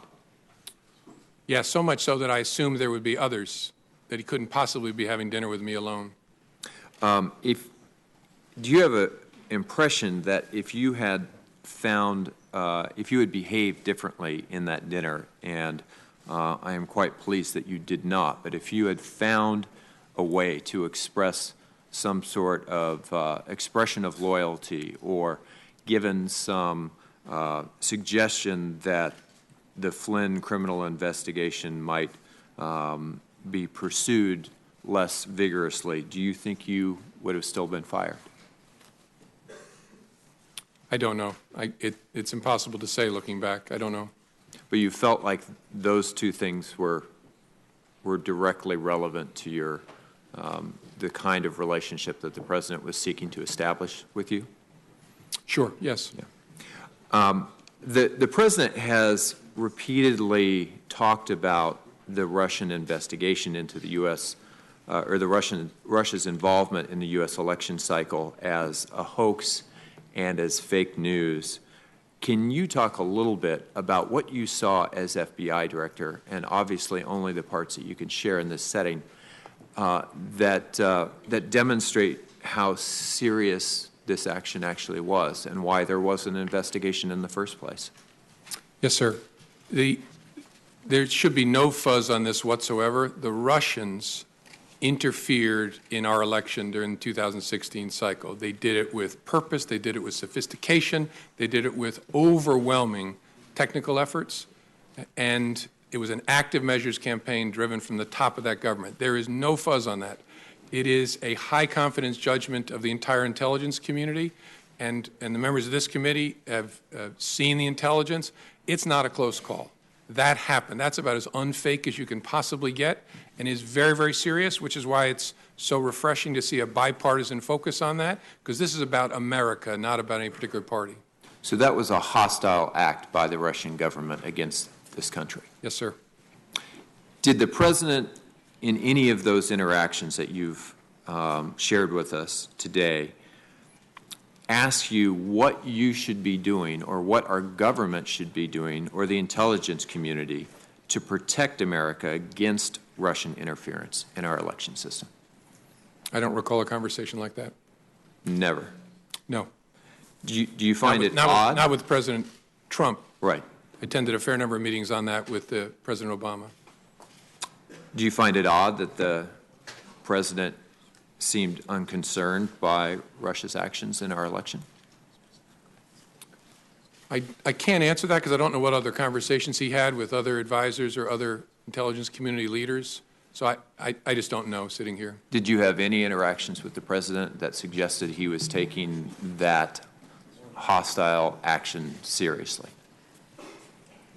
I don't remember any interactions with the president other than the initial briefing on January the 6th. I don't remember, could be wrong, but I don't remember any conversations with him at all about that. As you're very aware, it was only the two of you in the room for that dinner. You've told us that the president asked you to back off the Flynn investigation. The president told a reporter. Not in that dinner. Fair enough. Told the reporter he never did that. You've testified that the president asked for your loyalty in that dinner. The White House denies that. A lot of this comes down to who should we believe? Do you want to say anything as to why we should believe you? Probably, my mother raised me not to say things like this about myself, so I'm not going to. I think people should look at the whole body of my testimony, because as I used to say to juries, that when I talked about a witness, you can't cherry pick it. You can't say, I like these things he said, but on this, he's a dirty, rotten liar. Right. You got to take it all together, and I've tried to be open and fair and transparent and accurate. A really significant fact to me is, so why did he kick everybody out of the Oval Office?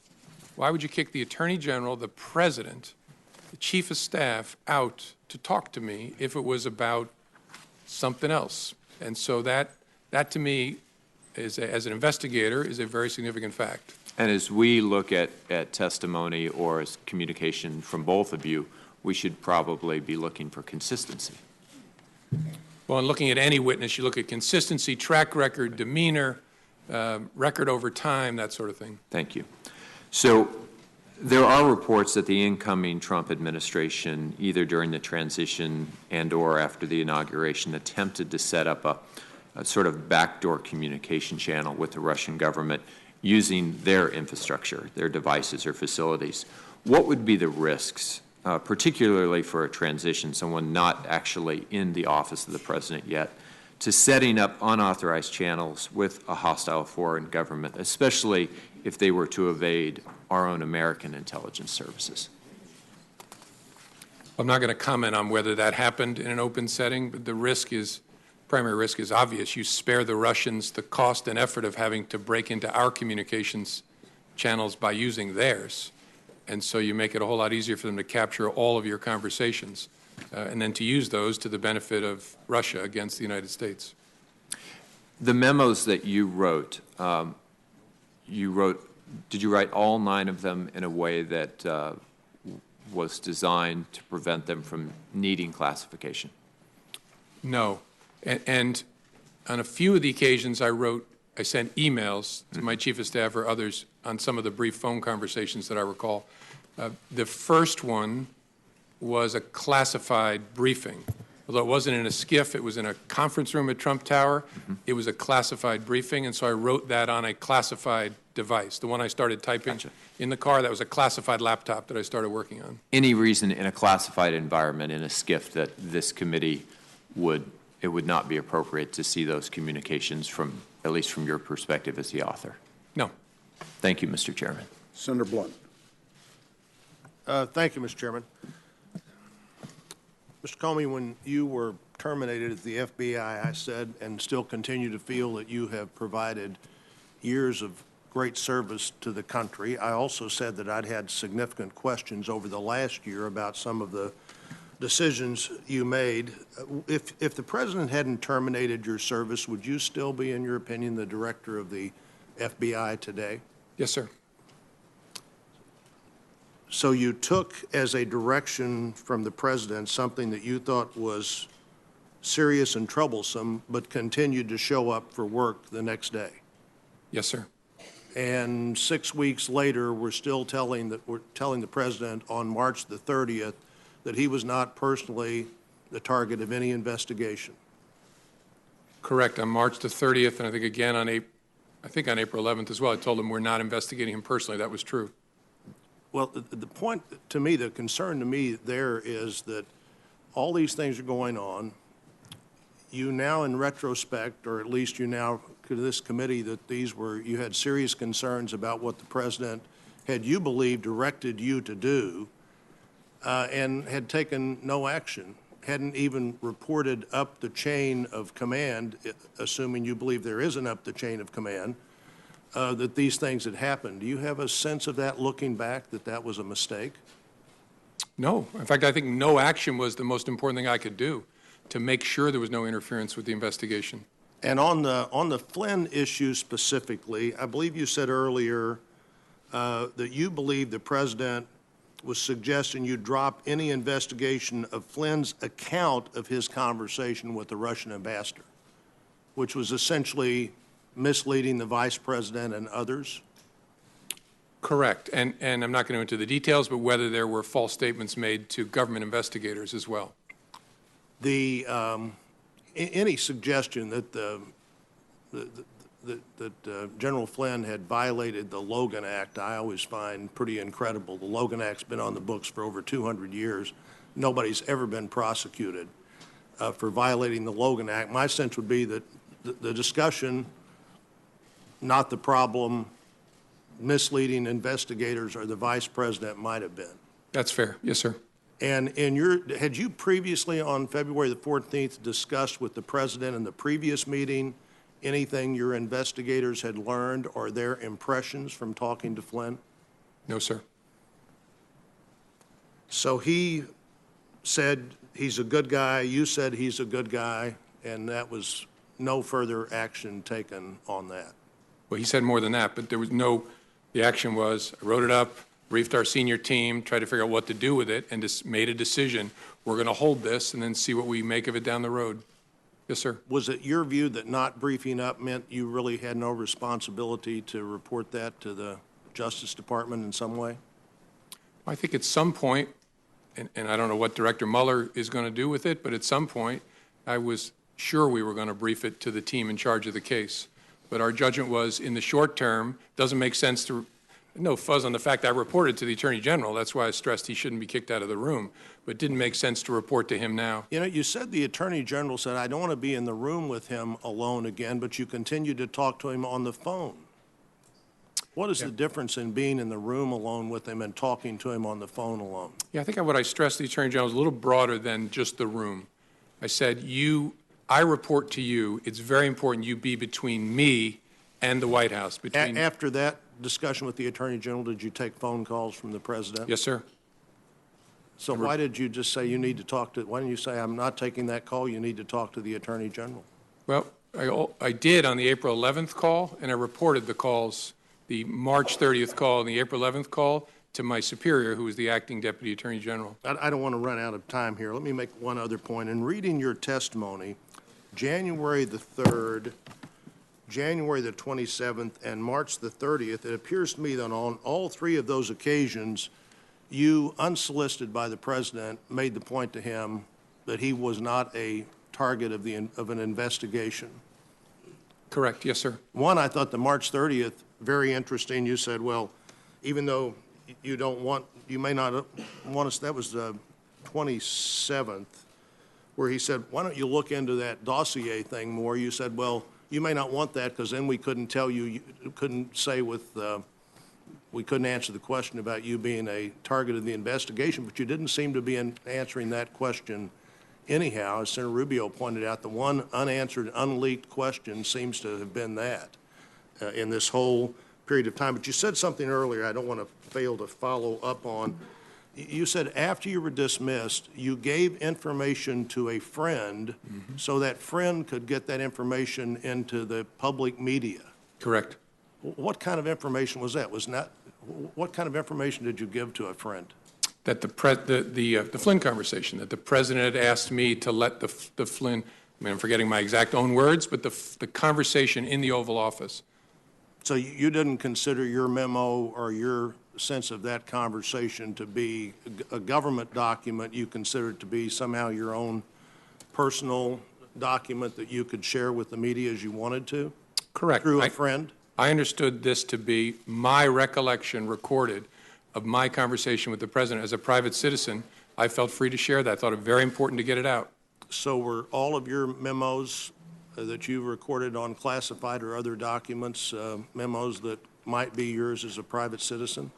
I'm sorry, I'm not following the question. Well, I think you said you'd use classified, Oh, yeah, not the classified documents. Unclassified, I don't have any of them anymore, but I gave them to the special counsel. But, yeah, my view was that the content of those unclassified, the memorialization of those conversations was my recollection recorded. So why didn't you give those to somebody yourself rather than give them through a third party?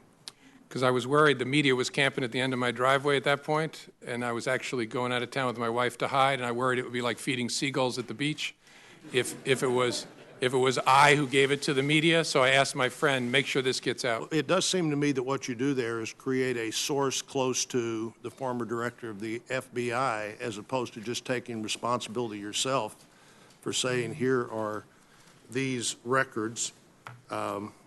And like everybody else, I have other things I'd like to get into, but I'm out of time. Okay. Senator King. Thank you. First, I'd like to acknowledge Senator Blumenthal and earlier Senator Nelson. I think the one principal thing you'll learn today, Senator, is that the chairs there are less comfortable than the chairs here. But I welcome you to the hearing. Mr. Comey, a broad question. Was the Russian activity in the 2016 election a one-off proposition, or is this part of a long-term strategy? Will they be back? Oh, it's a long-term practice of theirs. It stepped up a notch in a significant way in 16. They'll be back. I think that's very important for the American people to understand that this is very much a forward-looking investigation in terms of how do we understand what they did and how do we prevent it. Would you agree that that's a big part of our role here? Yes, sir, and it's not a Republican thing or a Democratic thing. It really is an American thing.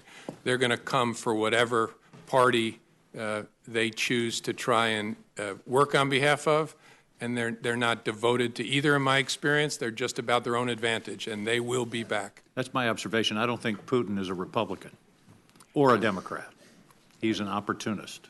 I think that's a fair statement. With regard to the several of these conversations, in his interview with Lester Holt on NBC, the president said, I had dinner with him. He wanted to have dinner because he wanted to stay on. Is this an accurate statement? No, sir. Did you in any way initiate that dinner? No. He called me at my desk at lunchtime and asked me, was I free for dinner that night? And called himself and said, can you come over for dinner tonight? And I said, yes, sir. He said, will 6 work? I think he said 6 first. And then he said, I was going to invite your whole family, but we'll do that next time. I wanted you to come over. And is that a good time? I said, sir, whatever works for you. And then he said, how about 6:30? And I said, whatever works for you, sir. And then I hung up and had to call my wife and break a date with her. I was supposed to take her out to dinner that night. That's one of the all-time great excuses for breaking a date. Yeah. In retrospect, I love spending time with my wife. I wish I'd been there that night. That's one question I'm not going to follow up, Mr. Comey. But in that same interview, the president said, in one case I called him and in one case he called me. Is that an accurate statement? No. Did you ever call the president? No. I might. The only reason I'm hesitating is I think there was at least one conversation where I was asked to call the White House switchboard to be connected to him, but I never initiated a communication with the president. And in his press conference on May 18th, the president was asked whether he had urged you to shut down the investigation into Michael Flynn. The president responded, quote, no, no. Next question. Is that an accurate statement? I don't believe it is. Thank you. With regard to the question of him being personally under investigation, does that mean that the dossier is not being reviewed or investigated or followed up on in any way? I obviously can't comment either way. I can't talk in an open setting about the investigation as it was when I was the head of the FBI, and obviously it's Director Bob Mueller's responsibility now, so I don't know. So clearly, your statements to the president back in these various times when you assured him he wasn't under investigation were as of that moment. That correct, is it Correct. not? Correct. Now, on the Flynn investigation, is it not true that Mr. Flynn was and is a central figure in this entire investigation of the relationship between the Trump campaign and the Russians? I can't answer that in an open setting, sir. And certainly, Mr. Flynn was part of the so-called Russian investigation. Can you answer that question? I have to give you the same answer. All right. We'll be having a closed session shortly, so we will follow up on that. In terms of his comments to you about, I think you were in response to Mr. Risch, Senator Risch, he said, I hope you will hold back on that. But when when a president of the United States in the Oval Office says something like "I hope" or "I suggest" or "would you," do you take that as a directive? Yes. Yes. It rings in my ear as kind of, will no one rid me of this meddlesome priest? I was just going to quote that in 1170, December 29, Henry II said, "Who will rid me of this meddlesome priest?" And then the next day he was killed. Thomas à Becket. That's exactly the same situation. We're thinking along the same lines. Several other questions, and these are a little bit more detailed. What do you know about the Russian bank VEB? Nothing that I can talk about in an open setting. Well, I mean, that takes care of my next three questions. I know it exists. Yes, sir. You know it exists. What is the relationship of the ambassador from Russia to the United States, to the Russian intelligence infrastructure? Well, he's a diplomat who is the chief of mission at the Russian embassy, which employs a robust cohort of intelligence officers. And so surely he's witting of their very, very aggressive intelligence operations, at least some of it, in the United States. I don't consider him to be an intelligence officer himself. He's a diplomat. Did the FBI ever brief the Trump administration about the advisability of interacting directly with Ambassador Kislyak? I think all I can say sitting here is there were a variety of defensive briefings given to the incoming administration about the counterintelligence risk. Back to Mr. Flynn, would closing out the Flynn investigation have impeded the overall Russian investigation? No, well, unlikely, except to the extent, there's always a possibility if you have a criminal case against someone and you bring it and squeeze them, you flip them, and they give you information about something else. But I saw the two as touching each other, but separate. With regard to your memos, isn't it true that in a court case, when you're weighing evidence, contemporaneous memos and contemporaneous statements to third parties are considered probative in terms of the validity of testimony? Yes. Thank you. Thank you, Mr. Chairman. Senator Cotton. Or excuse me, Senator Langford. Well, Director Comey, good to see you again. You too. We've had multiple opportunities to be able to visit, as everyone on this dais has, and I appreciate you and your service and what you have done for the nation for a long time, what you've continued to do. I've told you before, in the heat of last year, when we had the opportunity to visit personally, that I pray for you and for your family, because you do carry a tremendous amount of stress, and that is still true today. Thank you. Let me walk through a couple things with you. Your notes are obviously exceptionally important because they give a very rapid account of what you wrote down and what you perceived happened in those different meetings.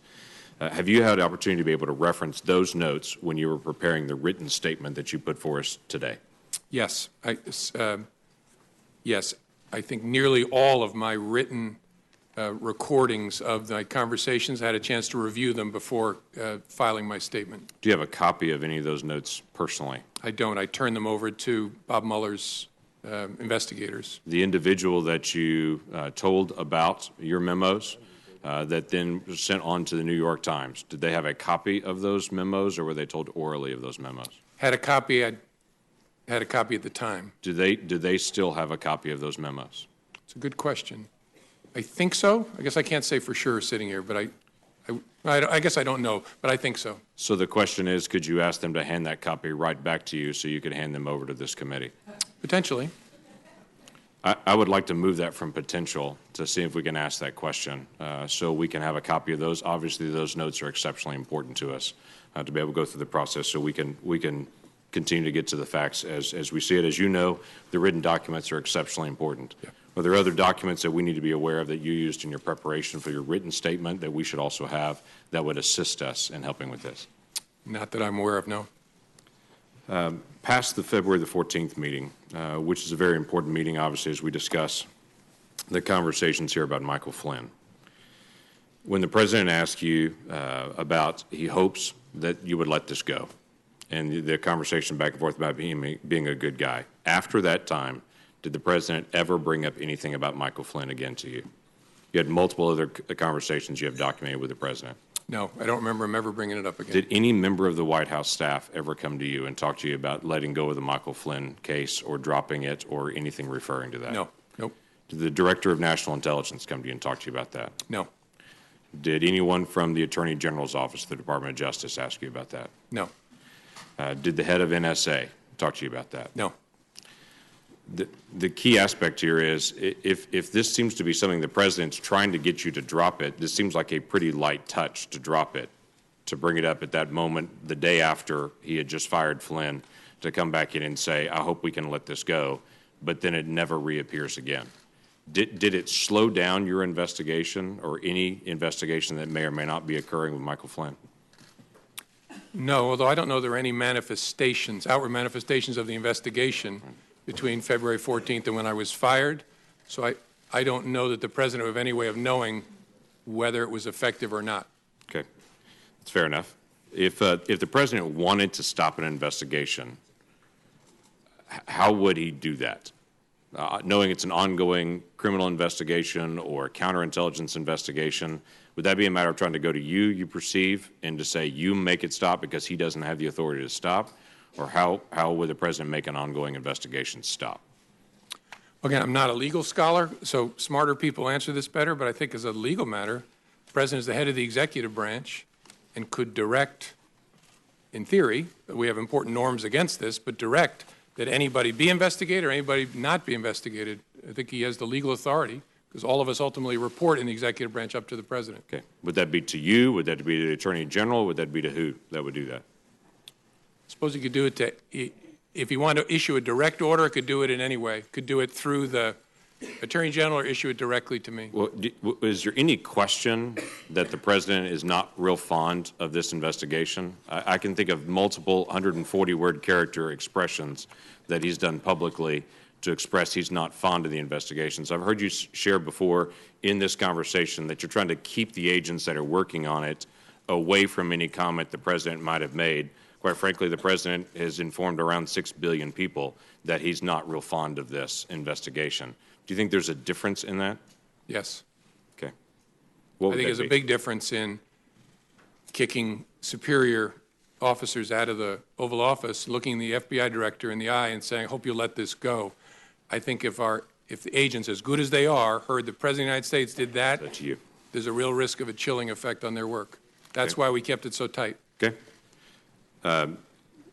You had mentioned before about some news stories and news accounts. Without having to go into all the names and the specific times and to be able to dip into all that, have there been news accounts about the Russia investigation, about collusion, about this whole event, or accusations that, as you read the story, you were stunned about how wrong they got the facts? Yes, there have been many, many stories purportedly based on classified information about lots of stuff, but especially about Russia, that are just dead wrong. I was interested in your comment that you made as well, that the president said to you, if there were some satellite associates of his that did something wrong, it would be good to find that out. That the president seemed to talk to you specifically on March the 30th and say, I'm frustrated that the word is not getting out that I'm not under investigation, but if there are people that are in my circle that are, let's finish the investigation. Is that how you took it as well? Yes, sir. Yes. And then you made a comment earlier about the Attorney General, previous Attorney General, asking you about the investigation on the Clinton emails, saying that you've been asked not to call it an investigation anymore, but to call it a matter. And you had said that confused you. Can you give us additional details on that? Well, it concerned me because we were at the point where we had refused to confirm the existence, as we typically do, of an investigation for months. And it was getting to a place where that looked silly because the campaigns were talking about interacting with the FBI in the course of our work. The Clinton campaign at the time was using all kinds of euphemisms, security review, matters, things like that for what was going on. We were getting to a place where the Attorney General and I were both going to have to testify and talk publicly about it. And I wanted to know, was she going to authorize us to confirm we had an investigation? And she said, yes, but don't call it that, call it a matter. And I said, why would I do that? And she said, just call it a matter. And again, you look back in hindsight, you think, should I have resisted harder? I just said, all right, this isn't a hill worth dying on. And so I just said, okay, the press is going to completely ignore it. And that's what happened. When I said, we have opened a matter, they all reported the FBI has an investigation open. And so that concerned me because that language tracked the way the campaign was talking about the FBI's work, and that's concerning. It gave the impression that the campaign was somehow using the same language as the FBI because you were handed the campaign language and told to be able to use the campaign language. And again, I don't know whether it was intentional or not, but it gave the impression that the Attorney General was looking to align the way we talked about our work with the way a political campaign was describing the same activity, which was inaccurate. We had a criminal investigation open. As I've said before, the Federal Bureau of Investigation. We had an investigation open at the time, and so that gave me a queasy feeling. Thank you. Senator Manchin. Thank you, Mr. Chairman. Thank you, Mr. Comey. I appreciate very much you being here.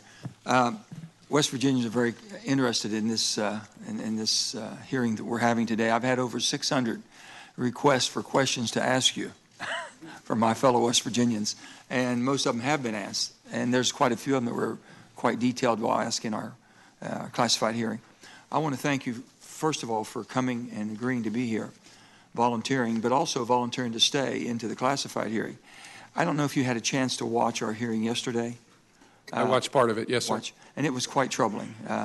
My colleagues here had some very pointed questions they wanted answers to. They weren't classified. They could have answered in this open setting. They refused to do so. So that even makes us much more appreciative of your cooperation. Sir, the seriousness of the Russian aggressions in our past elections, and knowing that it'll be ongoing, as Senator King had alluded to, what's your concerns there? I mean, what should the American public understand? People said, well, why are we worried about this? Why make such a big deal out of this Russian investigation? Can you tell me what your thoughts would be? Sir. And then the final thing is on this same topic. Did the president ever show any concern or interest or curiosity about what the Russians were doing? Thank you, Senator. As I said earlier, I don't remember any conversations with the president about the Russia election interference. Did he ever ask you any questions concerning this?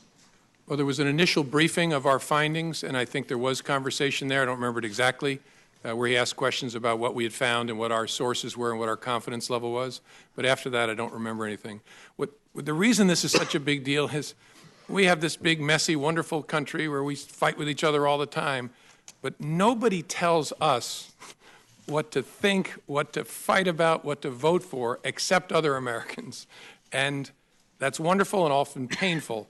But we're talking about a foreign government that, using technical intrusion and lots of other methods, tried to shape the way we think, we vote, we act. That is a big deal. And people need to recognize it. It's not about Republicans or Democrats. They're coming after America, which I hope we all love equally. They want to undermine our credibility in the face of the world. They think that this great experiment of ours is a threat to them, and so they're going to try to run it down and dirty it up as much as possible.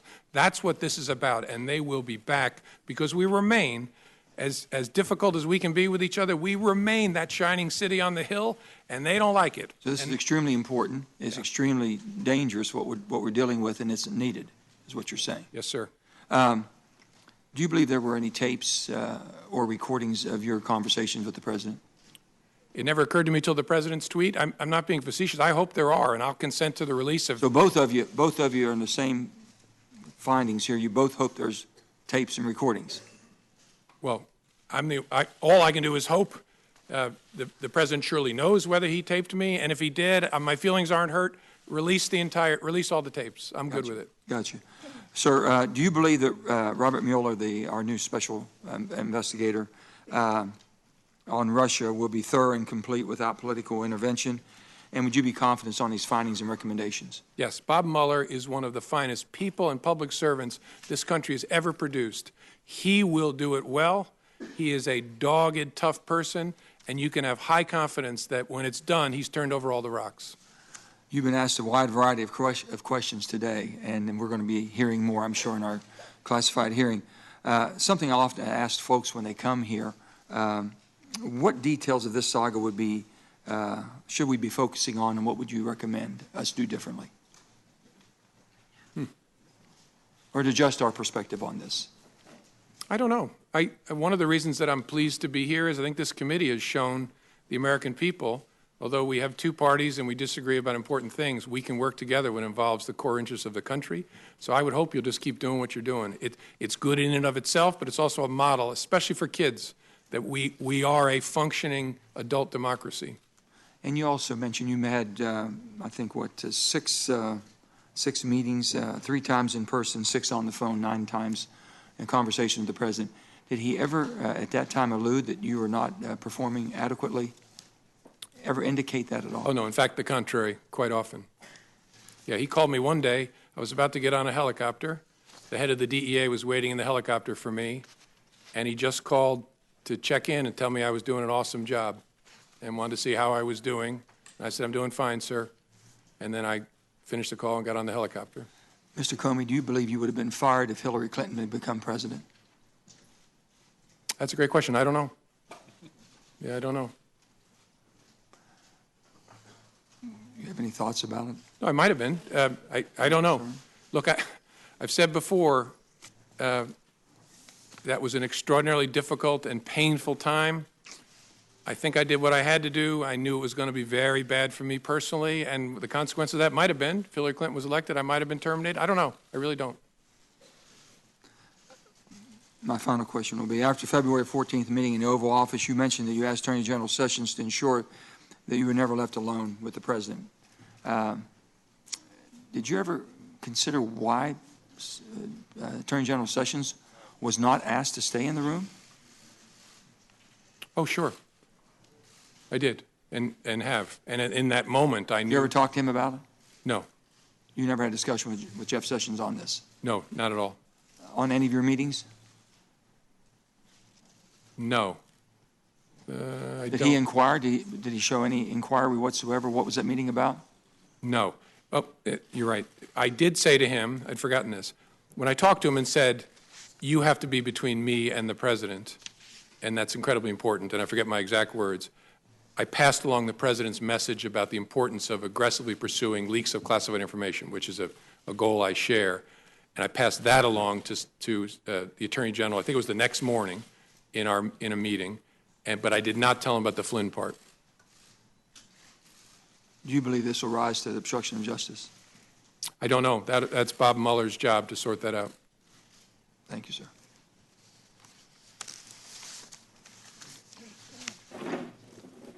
Mr. Chairman.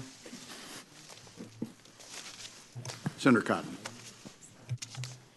Mr. Comey, you encouraged the president to release the tapes. Will you encourage the Department of Justice or your friend at Columbia or Mr. Mueller to release your memos? Sure.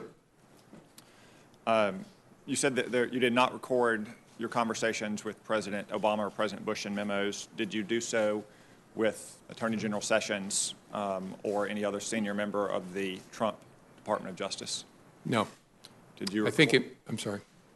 Did you record conversations and memos with Attorney General Lynch or any other senior member of the Obama Department of Justice? No, not that I recall. In your statement for the record, you cite 9 private conversations with the president, 3 meetings, and 2 phone calls. There are 4 phone calls that are not discussed in your statement for the record. What happened in those phone calls? The president called me, I believe, shortly before he was inaugurated as a follow-up to our conversation, private conversation on January the 6th. He just wanted to reiterate his rejection of the allegation and talk about, he'd thought about it more, and why he thought it wasn't true, the verified and unverified and salacious parts. And during that call, he asked me, again, hope you're going to stay, you're doing a great job. And I told him that I intended to. There was another phone call that I mentioned, I think was, could have the date wrong, March the 1st, where he called just to check in with me as I was about to get on the helicopter. There was a secure call we had about an operational matter that was not related to any of this, about something the FBI was working on. He wanted to make sure that I understood how important he thought it was, a totally appropriate call. And then the fourth call, I'm probably forgetting, I may have meant the call when he called to invite me to dinner. I'll think about it as I'm answering other questions, but I think I got that right. Let's turn our attention to the underlying activity at issue here, Russia's hacking into those emails and releasing them, and the allegations of collusion. Do you believe Donald Trump colluded with Russia?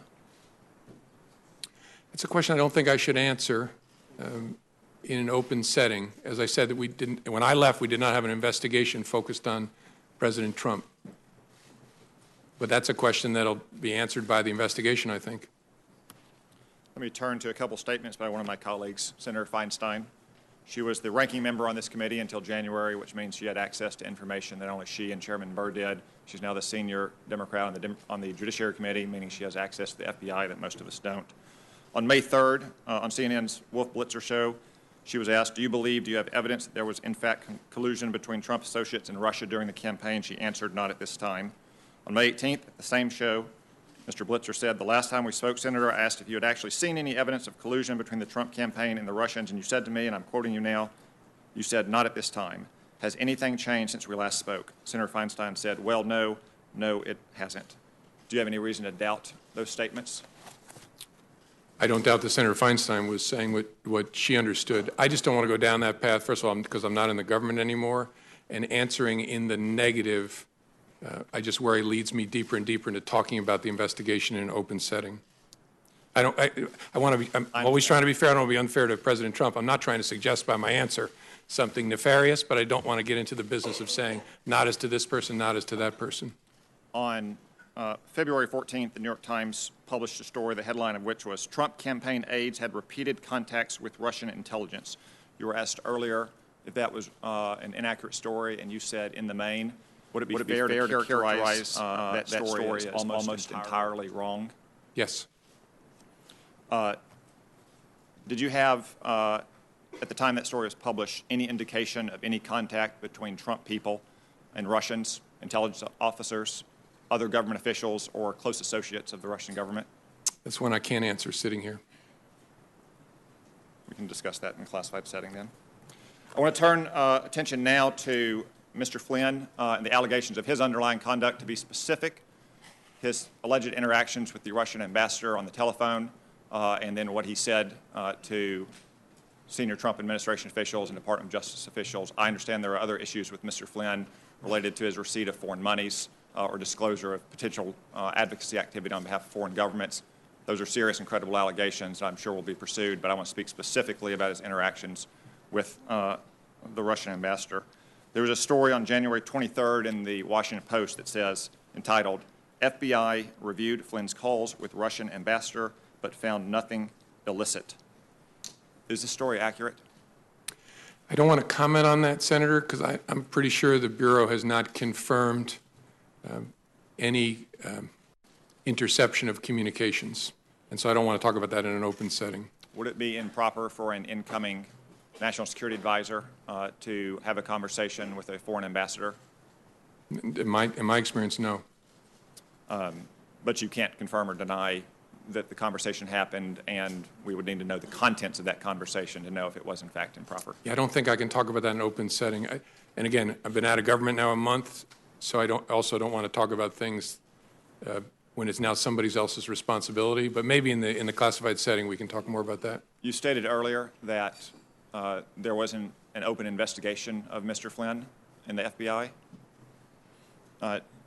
Did you or any FBI agent ever sense that Mr. Flynn attempted to deceive you or made false statements to an FBI agent?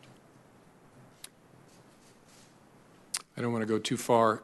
That was the subject of the criminal inquiry. Did you ever come close to closing the investigation on Mr. Flynn? I don't think I can talk about that in an open setting either. We can discuss these more in the closed setting then. Mr. Comey, in 2004, you were a part of a well-publicized event about an intelligence program that had been recertified several times, and you were acting Attorney General when Attorney General John Ashcroft was incapacitated due to illness. There was a dramatic showdown at the hospital here. The next day, you said that you wrote a letter of resignation and signed it before you went to meet with President Bush to explain why you refused to certify it. Is that accurate? Yes, I think so. At any time in the 3.5 months you were the FBI director during the Trump administration, did you ever write and sign a letter of recommendation and leave it on your desk? Letter of resignation? No, sir. Letter of resignation? No, sir. So despite all of the things that you've testified to here today, you didn't feel this rose to the level of an honest but serious difference of legal opinion between accomplished and skilled lawyers in that 2004 episode? I wouldn't characterize the circumstances in 2004 that way, but to answer, no, I didn't encounter any circumstance that led me to intend to resign, consider to resign. No, sir. Thank you. Senator Harris. Director Comey, I want to thank you. You are now a private citizen, and you are enduring a Senate Intelligence Committee hearing, and each of us gets 7 minutes instead of 5 as yesterday to ask you questions. So thank you. Now, for I'm between truth. opportunities now, so. Well, you are. I'm sure you'll have future opportunities. You know, you and I are both former prosecutors. I'm not going to require you to answer. I just want to make a statement that in my experience of prosecuting cases, when a robber held a gun to somebody's head and said, "I hope you will give me your wallet," the word hope was not the most operative word at that moment. But you don't have to respond to that point.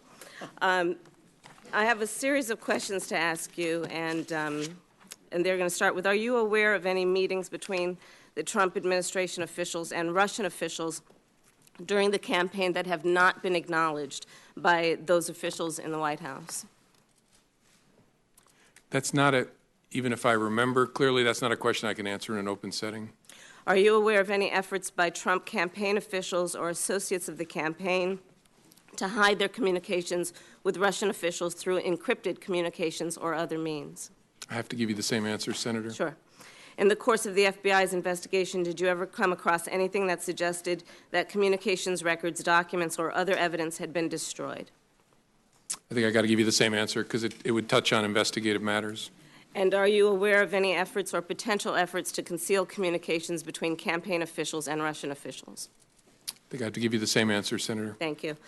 As a former Attorney General, I have a series of questions about your connection with the Attorney General during the course of your tenure as Director.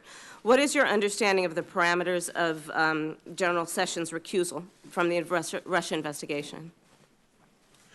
I think it's described in a written release or statement from DOJ, which I don't remember sitting here, but the gist was he would be recused from all matters relating to Russia and the campaign or activities of Russia and the 2016 election, I think, something like that. So is your knowledge of the extent of his recusal based on the public statements he's made? Or Correct. Okay. So was there any kind of memorandum issued from the Attorney General or the Department of Justice to the FBI outlining the parameters of his recusal? Not that I'm aware of. And do you know if he reviewed any FBI or DOJ documents pertaining to the investigation before he was recused? I don't know. And after he was recused? I'm assuming it's the same answer. Same answer. And aside from any notice or memorandum that was not sent or what mechanism or processes were in place to ensure that the Attorney General would not have any connection with the investigation, to your knowledge? I don't know for sure. I know that he had consulted with career ethics officials that know how to run a recusal at DOJ, but I don't know what mechanism they set up. And the Attorney General recused himself from the investigation, but do you believe it was appropriate for him to be involved in the firing of the chief investigator of that case, of that Russia interference? That's something I can't answer sitting here. It's a reasonable question, but that would depend on a lot of things I don't know, like what did he know, what was he told, did he realize that the president was doing it because of the Russia investigation, things like that. I just don't know the answer. You've mentioned in your written testimony in here that the president essentially asked you for a loyalty pledge. Are you aware of him making the same request of any other members of the cabinet? I am not.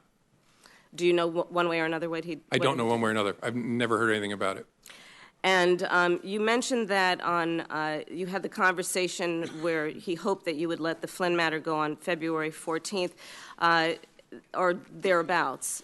It's my understanding that Mr. Sessions was recused from any involvement in the investigation about a full 2 weeks later. To your knowledge, was the Attorney General, did he have access to information about the investigation in those interim 2 weeks? In theory, sure, because he's the Attorney General. I don't know whether he had any contact with any materials related to that. To your knowledge, was there any directive that he should not have any contact with any information about the Russian investigation between the February 14th date and the day he was ultimately recused or recused himself on March 2nd? Not to my knowledge. I don't know one way or another. And did you speak to the Attorney General about the Russia investigation before his recusal? I don't think so, no. Do you know if anyone in the department, in the FBI, forwarded any documents or information or memos of any sort to the attention of the Attorney General before his recusal? I don't know of any or remember any sitting here. It's possible, but I don't remember any. Do you know if the Attorney General was involved, in fact involved, in any aspect of the Russia investigation after his recusal on the 2nd of March? I don't. I would assume not, but I don't. Well, let me say it this way. I don't know of any information that would lead me to believe he did something to touch the Russia investigation after the recusal. In your written testimony, you indicate that after you were left alone with the President, you mentioned that it was inappropriate and should never happen again to the Attorney General. And apparently he did not reply, and you write that he did not reply. What did he do, if anything? Did he just look at you? Was there a pause for a moment? What happened? I don't remember real clearly. I have a recollection of him just kind of looking at me, and there's a danger here I'm projecting onto him, so this may be a faulty memory, but I kind of got his body language gave me the sense like, what am I going to do? Did he shrug? I don't remember clearly. I think the reason I have that impression is I have some recollection of almost imperceptible, like, what am I going to do? But I don't have a clear recollection of that. He didn't say anything. And on that same February 14th meeting, you said you understood the President to be requesting that you drop the investigation. After that meeting, however, you received 2 calls from the President, March 30th and April 11th, where the President talked about a cloud over his presidency. Has anything you've learned in the months since your February 14th meeting changed your understanding of the President's request? I guess it would be what he has said in public documents or public interviews? Correct. Okay. And is there anything about this investigation that you believe is in any way biased or is not being informed by a process of seeking the truth? No. The appointment of a special counsel should offer great, especially given who that person is, great comfort to Americans, no matter what your political affiliation is, that this will be done independently, competently, and honestly. And do you believe that he should have full authority, Mr. Mueller, to be able to pursue that investigation? Yes, and knowing him well over the years, if there's something that he thinks he needs, he will speak up about it. Do you believe he should have full independence? Oh, yeah. And he wouldn't be part of it if he wasn't going to get full independence. Thank you. Senator Cornyn. Thank you, Mr. Chairman.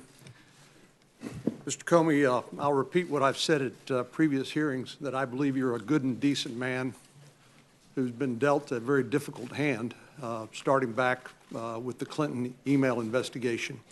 And I appreciate your willingness to appear here today voluntarily and answer our questions and cooperate with our investigation.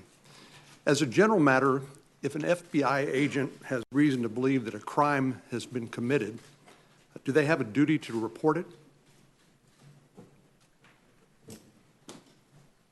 That's a good question. I don't know that there's a legal duty to report it. They certainly have a cultural, ethical duty to report it. You're unsure whether they would have a legal duty? Yeah, that's a good question. I've not thought about it before. I don't know where the legal There's a statute that prohibits misprision of a felony, knowing of a felony, and taking steps to conceal it, but this is a different question. And so, look, let me be clear. I would expect any FBI agent who has information about a crime being committed to report it. Me too. But where you rest that obligation, I don't know. It exists. And let me ask you as a general proposition, if you're trying to make an investigation go away, is firing an FBI director a good way to make that happen? By that, I mean... Yeah, it doesn't make a lot of sense to me, but I'm obviously hopelessly biased, given that I was the one fired. I understand it's personal.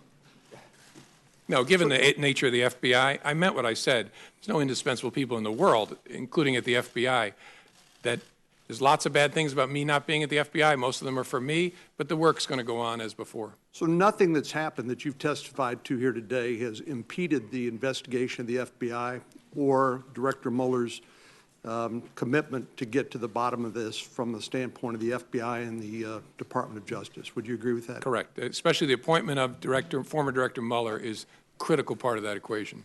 Let me take you back to the Clinton email investigation.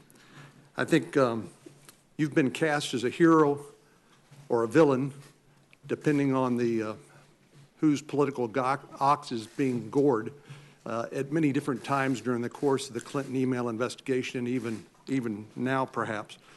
But you clearly were troubled by the conduct of the sitting Attorney General, Loretta Lynch, when it came to the Clinton email investigation. You mentioned the characterization that you'd been asked to accept that this was a matter and not a criminal investigation, which you said it was. There was the matter of President Clinton's meeting on the tarmac with the sitting Attorney General at a time when his wife was subject to a criminal investigation, and you suggested that perhaps there are other matters that you may be able to share with us later on in a classified setting. But it seems to me that you clearly believe that Loretta Lynch, the Attorney General, had an appearance of a conflict of interest on the Clinton email investigation. Is that correct? I think that's fair. I didn't believe she could credibly decline that investigation, at least not without grievous damage to the Department of Justice and to the FBI. And under Department of Justice and FBI norms, wouldn't it have been appropriate for the Attorney General, or if she had recused herself, which she did not do, for the Deputy Attorney General to appoint a special counsel? That's essentially what's happened now with Director Mueller. Would that have been an appropriate step in the Clinton email investigation, in your opinion? Certainly a possible step, yes, sir. And were you aware that Ms. Lynch had been requested numerous times to appoint a special counsel and had refused? Yes, I think members of Congress had repeatedly asked, yes, sir. Yours truly did on multiple occasions. And that heightened your concerns about the appearance of a conflict of interest with the Department of Justice, which caused you to make what you have described as an incredibly painful decision to basically take the matter up yourself, and led to that July press conference. Yes, sir. After the former President Clinton, met on the plane with the Attorney General, I considered whether I should call for the appointment of a special counsel, and I decided that that would be an unfair thing to do because I knew there was no case there. We had investigated it very, very thoroughly. I know this is a subject of passionate disagreement, but I knew there was no case there. And calling for the appointment of special counsel would be brutally unfair because it would send the message, aha, there's something here. That was my judgment. Again, lots of people have different views of it, but that's how I thought about it. Well, if a special counsel had been appointed, they could have made that determination that there was nothing there and declined to pursue it, right? Sure, but it would have been many months later or a year later. Let me just ask you to, given the experience of the Clinton email investigation and what happened there, do you think it's unreasonable for anyone, any president, who has been assured on multiple occasions that he's not the subject of an FBI investigation, do you think it's unreasonable for them to want the FBI director to publicly announce that so that this cloud over his administration would be removed? I think that's a reasonable point of view. The concern would be obviously, because if that boomerang comes back, it's going to be a very big deal because there will be a duty to correct. Well, we saw that in the Clinton email investigation, of course. Yes, I recall that. Yeah, I know you do.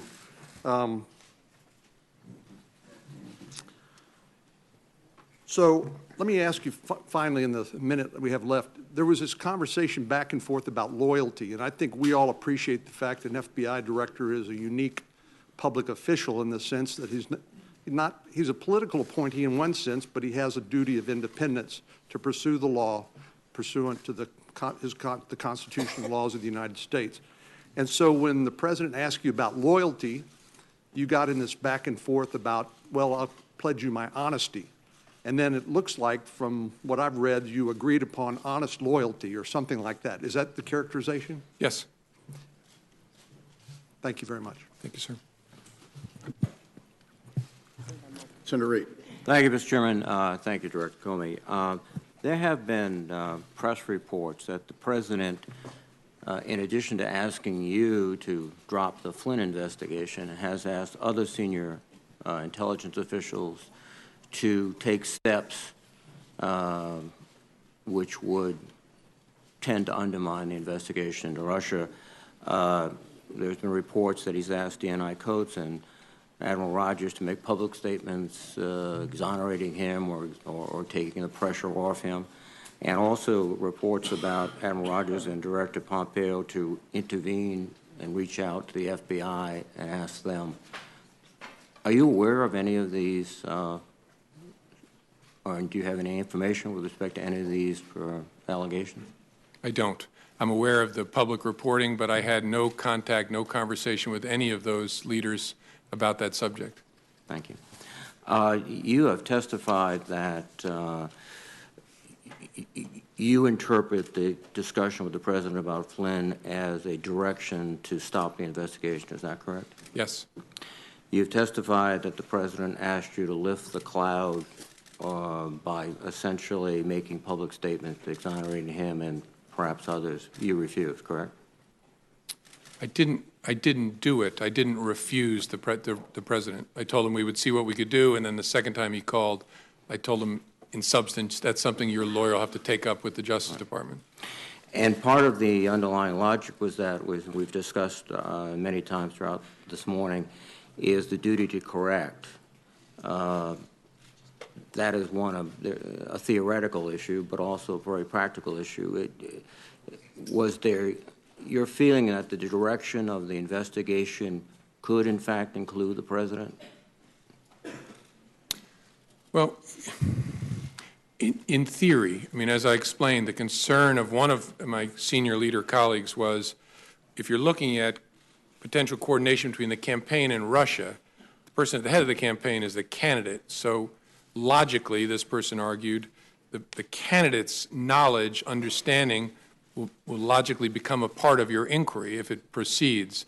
And so I understood that argument. My view was that what I said to the President was accurate and fair to him. I resisted the idea of publicly saying it, although if the Justice Department had wanted to, that I would have done it, because of the duty to correct and the slippery slope problem. And again, also, you've testified that the President asked you repeatedly to be loyal to him, and you responded you would be honestly loyal, which is, I think, your way of saying, I'll be honest and I'll be the head of the FBI and independent. Is that fair?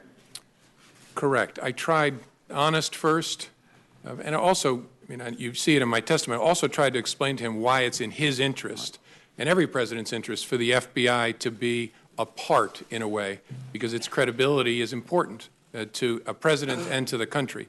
And so I tried to hold the line. It got very awkward, and I then said, you'll always have honesty from me. He said honest loyalty, and then I acceded to that as a way to end this awkwardness. At the culmination of all these events, you're summarily fired without any explanation or anything else.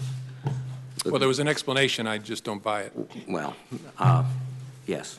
So you're fired. So do you believe that you were fired because you refused to take the President's direction? Is that the ultimate reason?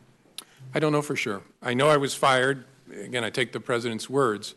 I know I was fired because of something about the way I was conducting the Russia investigation was in some way putting pressure on him, in some way irritating him, and he decided to fire me because of that. Now, I can't go farther than that.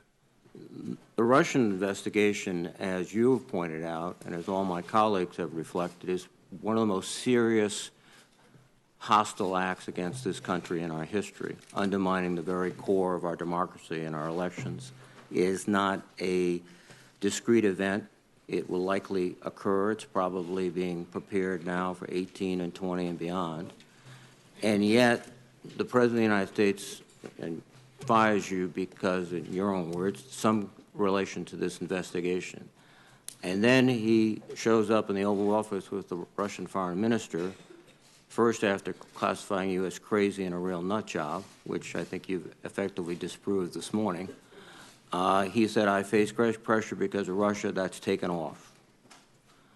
Your conclusion would be that the President, I would think, is downplaying the seriousness of this threat. In fact, took specific steps to stop a thorough investigation of the Russian influence, and also, from what you've said or what was been said this morning, doesn't seem to be particularly interested in these hostile threats by the Russians. Is that fair?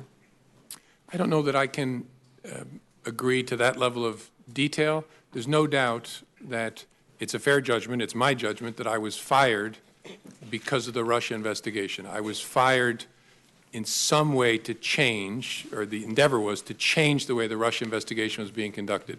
That is a very big deal, and not just because it involves me. The nature of the FBI and the nature of its work requires that it not be the subject of political consideration.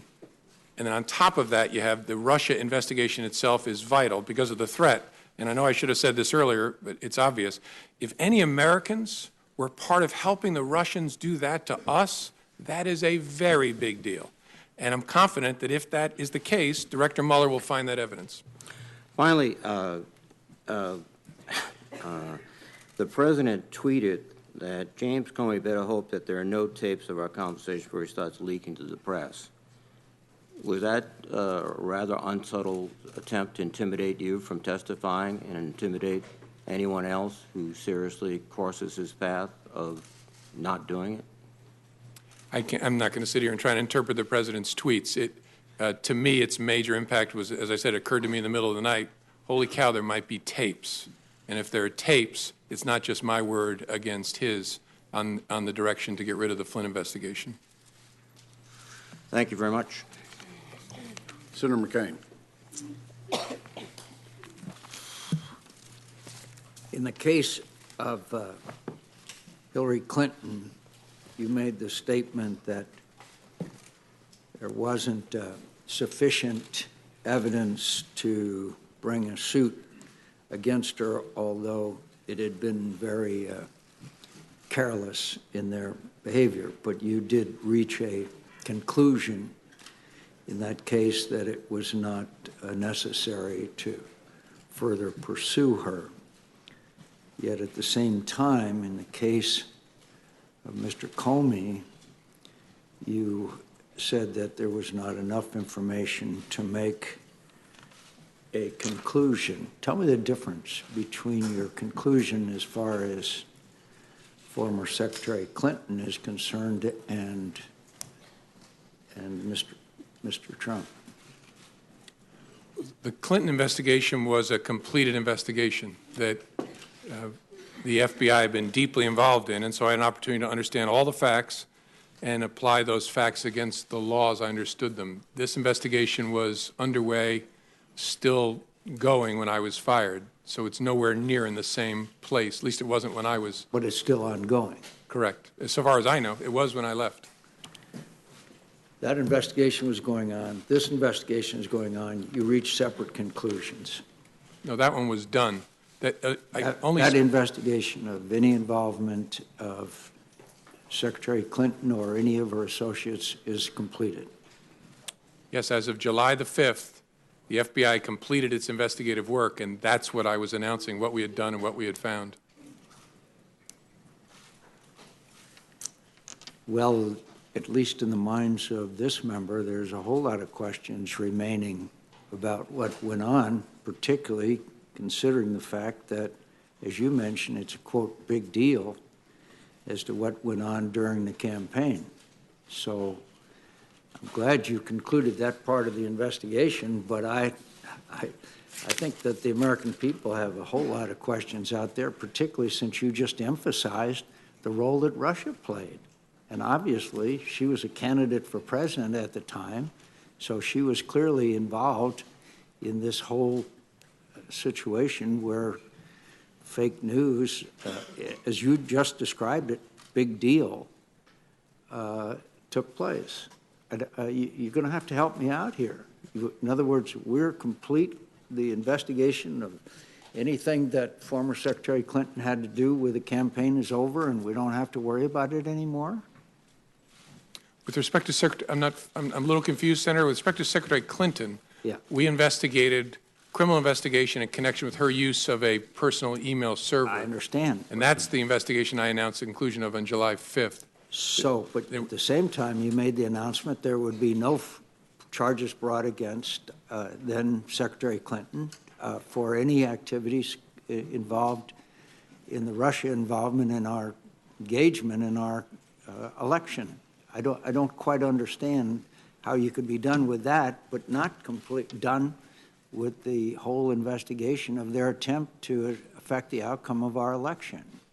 No, I'm sorry. We're not, at least when I left, when I was fired on May the 9th, there was still an open, active investigation to understand the Russian efforts and whether any Americans work with them. But you reached the conclusion that there was no reason to bring charges against Secretary Clinton. So you reached a conclusion. In the case of Mr. Comey, the President Comey, excuse me, in the case of President Trump, you have an ongoing investigation. So you got one candidate who you're done with and another candidate that you have a long way to go. Is that correct? I don't know how far the FBI has to go, but yes, that the Clinton email investigation was completed, the investigation of Russia's efforts in connection with the election, and whether there was any coordination, and if so, with whom, between Russia and the campaign, was ongoing when I left. You just made it clear in what you said. This is a, quote, big deal, unquote. I think it's hard to reconcile. In one case, you reach a complete conclusion, and the other side, you have not. And you've, in fact, obviously, there's a lot more there, as we know, as you called it, a, quote, big deal. She's one of the candidates. But in her case, you say there would be no charges, and in the case of President Trump, the investigation continues. What has been brought out in this hearing is more and more emphasis on the Russian engagement and involvement in this campaign. How serious do you think this was? Very serious, but I want to say something, be clear. We have not announced, and there was no predication to announce, an investigation of whether the Russians may have coordinated with Secretary Clinton's campaign. Secretary Clinton's campaign. No, but they may not have been involved with their campaign. They were involved with the entire presidential campaign, obviously. Of course. Yes, sir. And that is an investigation that began last summer, and so far as I'm aware, continues. So both President Trump and former candidate Clinton are both involved in the investigation, yet one of them, you said there's going to be no charges, and the other one, the investigation continues. Well, I think there's a double standard there, to tell you the truth. Then when the president said to you, you talked about the April 11th phone call, and he said, quote, because I've been very loyal to you, very loyal. We had that thing, you know. Did that arouse your curiosity as what, quote, that thing was? Yes. Why didn't you ask him? It didn't seem to me to be important for the conversation we were having to understand it. I took it to be an effort to communicate to me that there is a relationship between us where I've been good to you, you should be good to me. Yeah, but I think it would intensely arouse my curiosity if the President of the United States said, we had that thing, you know. I'd like to know what the hell that thing is, particularly if I'm the director of the FBI. Yeah, I get that, Senator. Honestly, I'll tell you what, this is speculation, but what I concluded at the time is in his memory he was searching back to our encounter at the dinner and was preparing himself to say, I offered loyalty to you, you promised loyalty to me, and all of a sudden his memory showed him that did not happen, and I think he pulled up short. That's just a guess, but I've a lot of conversations with humans over the years. I think I would have had some curiosity if it had been about me, to be honest with you. So are you aware anything that would believe you to believe that the president or the members of the administration or members of the campaign could potentially be used to coerce or blackmail the administration? That's a subject for investigations, not something I can comment on sitting here. But you reached that conclusion as far as Secretary Clinton was concerned. But you're not reaching a conclusion as far as this administration is concerned. Are you aware of anything that would lead you to believe that information exists that could coerce members of the administration or blackmail the administration? That's not a question I can answer, Senator. Senator's time's expired. Thank you. All time's expired for the hearing. Can I say for members, we'll reconvene promptly at 1 p.m. In the hearing room. We have a vote scheduled for 1:45.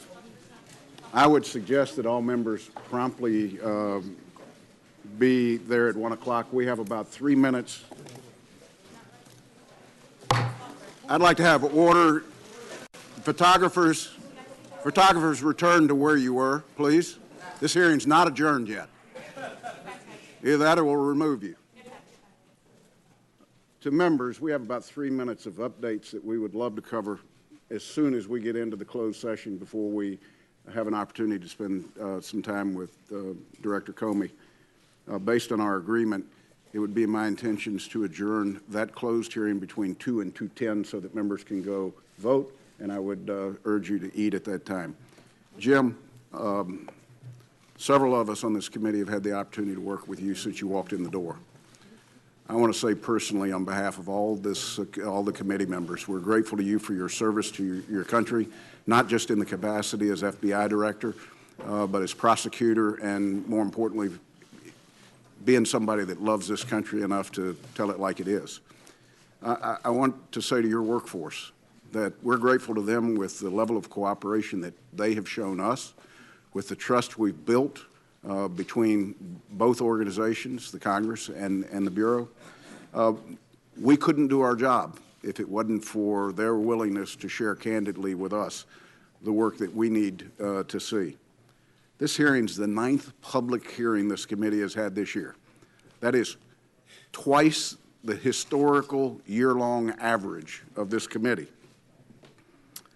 I think the Vice Chairman and my biggest challenge when this investigation has concluded is to return our hearings to the secrecy of a closed hearing, to encourage our members not to freely talk about intelligence matters publicly, and to respect the fact that we have a huge job, and that's to represent the entire body of the United States Senate and the American people, to make sure that we work with the intelligence community to provide you the tools to keep America safe, and that you do it within the legal limit or those limits that are set by the executive branch.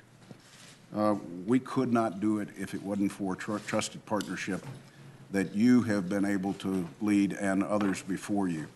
So as we depart from this is a pivotal hearing in our investigation. We're grateful to you for the professionalism you've shown and your willingness. I will turn to the Vice Chairman. I simply want to echo, again, the thanks for your appearance. And there clearly still remain a number of questions. And the one thing I want to commit to you, and more importantly, I think, Chairman, I want to commit to all those who are still potentially watching and following.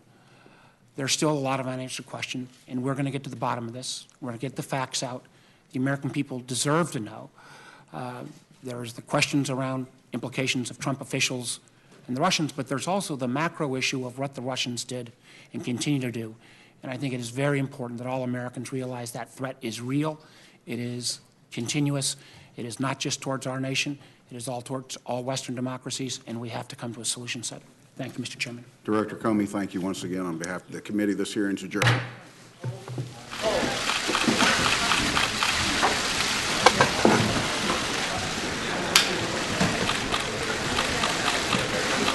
It's hot.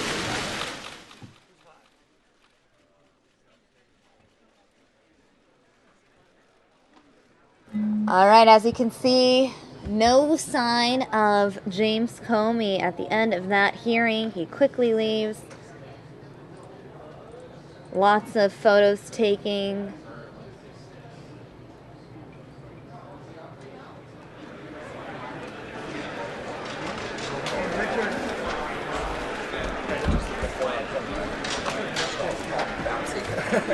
Yeah, no problem.